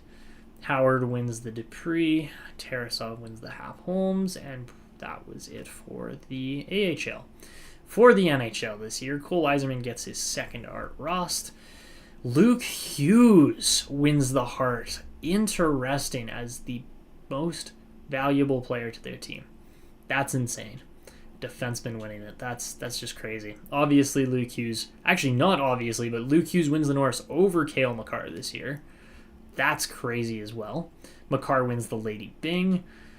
Daigle, of course, wins the Calder this year. Jarvis wins the Conn Smythe. Demko wins the Vezina. Ottinger gets the... Ottinger and Shesterkin together on the... Oh my god, on the Capitals win the Jennings. Jalmerson in Chicago gets the Masterton. Palapuz in Vancouver gets the Adams. Bedard gets his 3rd Selke. Luke Hughes wins the Ted Lindsay. That's insane. And then Joey Evans, of course, won the Rocket this year. That's crazy. Luke Hughes just had one of the most decorated seasons by a defenseman that we've ever seen. That's genuinely insane. So are you guys okay with me showing the draft lottery this episode, or do you want me to save it for the next episode? Like, we can do whatever you guys really want. It doesn't really matter to me. But yeah, let me know what you guys are thinking. But let's go take one more peek at this draft class. Show it. All right, sounds good. Look at that. Only 4 elites in this draft class at the top. That's what low quality does. But there's still a 2-year ETA goalie. Tier list is saying no, save it for next. Okay. I mean, we can. That is an option still. That's why I asked. Oh my god, look at this man. Alan Montador is 6'7", 227 pounds. Holy moly. That's the thing, is the draft lottery doesn't really matter, so, like, we're not in it. Yeah, there's no suspense in it, exactly. Like, it's like, okay, whatever, whoever wins, wins, we don't care. Doesn't matter to us, because, again, we're not in the lottery at all. Yeah. Alright. Overall, seems like, yeah, the majority... Yeah, we're contending, exactly. Like, we're looking for draft steals, sure. But at the same time, it's not like we're going into the draft lottery like, oh my god, who's going to win it this year? Like, no, we don't really care about it as much as we used to. So, kind of mid overall for this draft class. Like, obviously, it wasn't going to be good. But I am interested as far as where is this, like, what is going on with Dowd here? I want to see a scouting report that's better than that, but yeah. All right, let's go up to the lottery, see who it's going to be this year. It doesn't really matter, but then we'll wrap up the episode from there. And all right, it's going to be the Calgary Flames winning the lottery this year. Seattle moves from 14 to 4 though, so we see a crazy amount of movement this year, much more than previous seasons for sure. And yeah, that's an interesting draft lottery for sure. The fact that Seattle's in the top 5 is crazy. They shouldn't be. But they are. They get a top 4 pick, which of course is an elite pick. And Toronto gets screwed out of an elite player. Oh man, that's actually quite funny. Oh, that's gotta hurt Toronto. Yeah, obviously we didn't achieve any of those goals of what we were trying to do. I'm hoping more scouting reports have come in since then, because this was a tad bit pathetic, if I'm being completely honest. The fact that not Chimera, but Montador is that big is crazy. Yeah, we might have to draft him just for his size. No other reason, just for his size. Like, that could be something for sure. A 6'7" power forward. Jeez.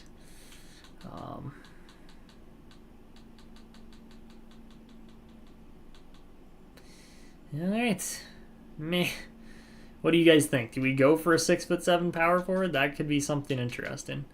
All right, and I guess we'll do the retirees here right now because we're at that point anyways. And the retirees are, Brock Besser. That's not who I expected. He's 90 overall still.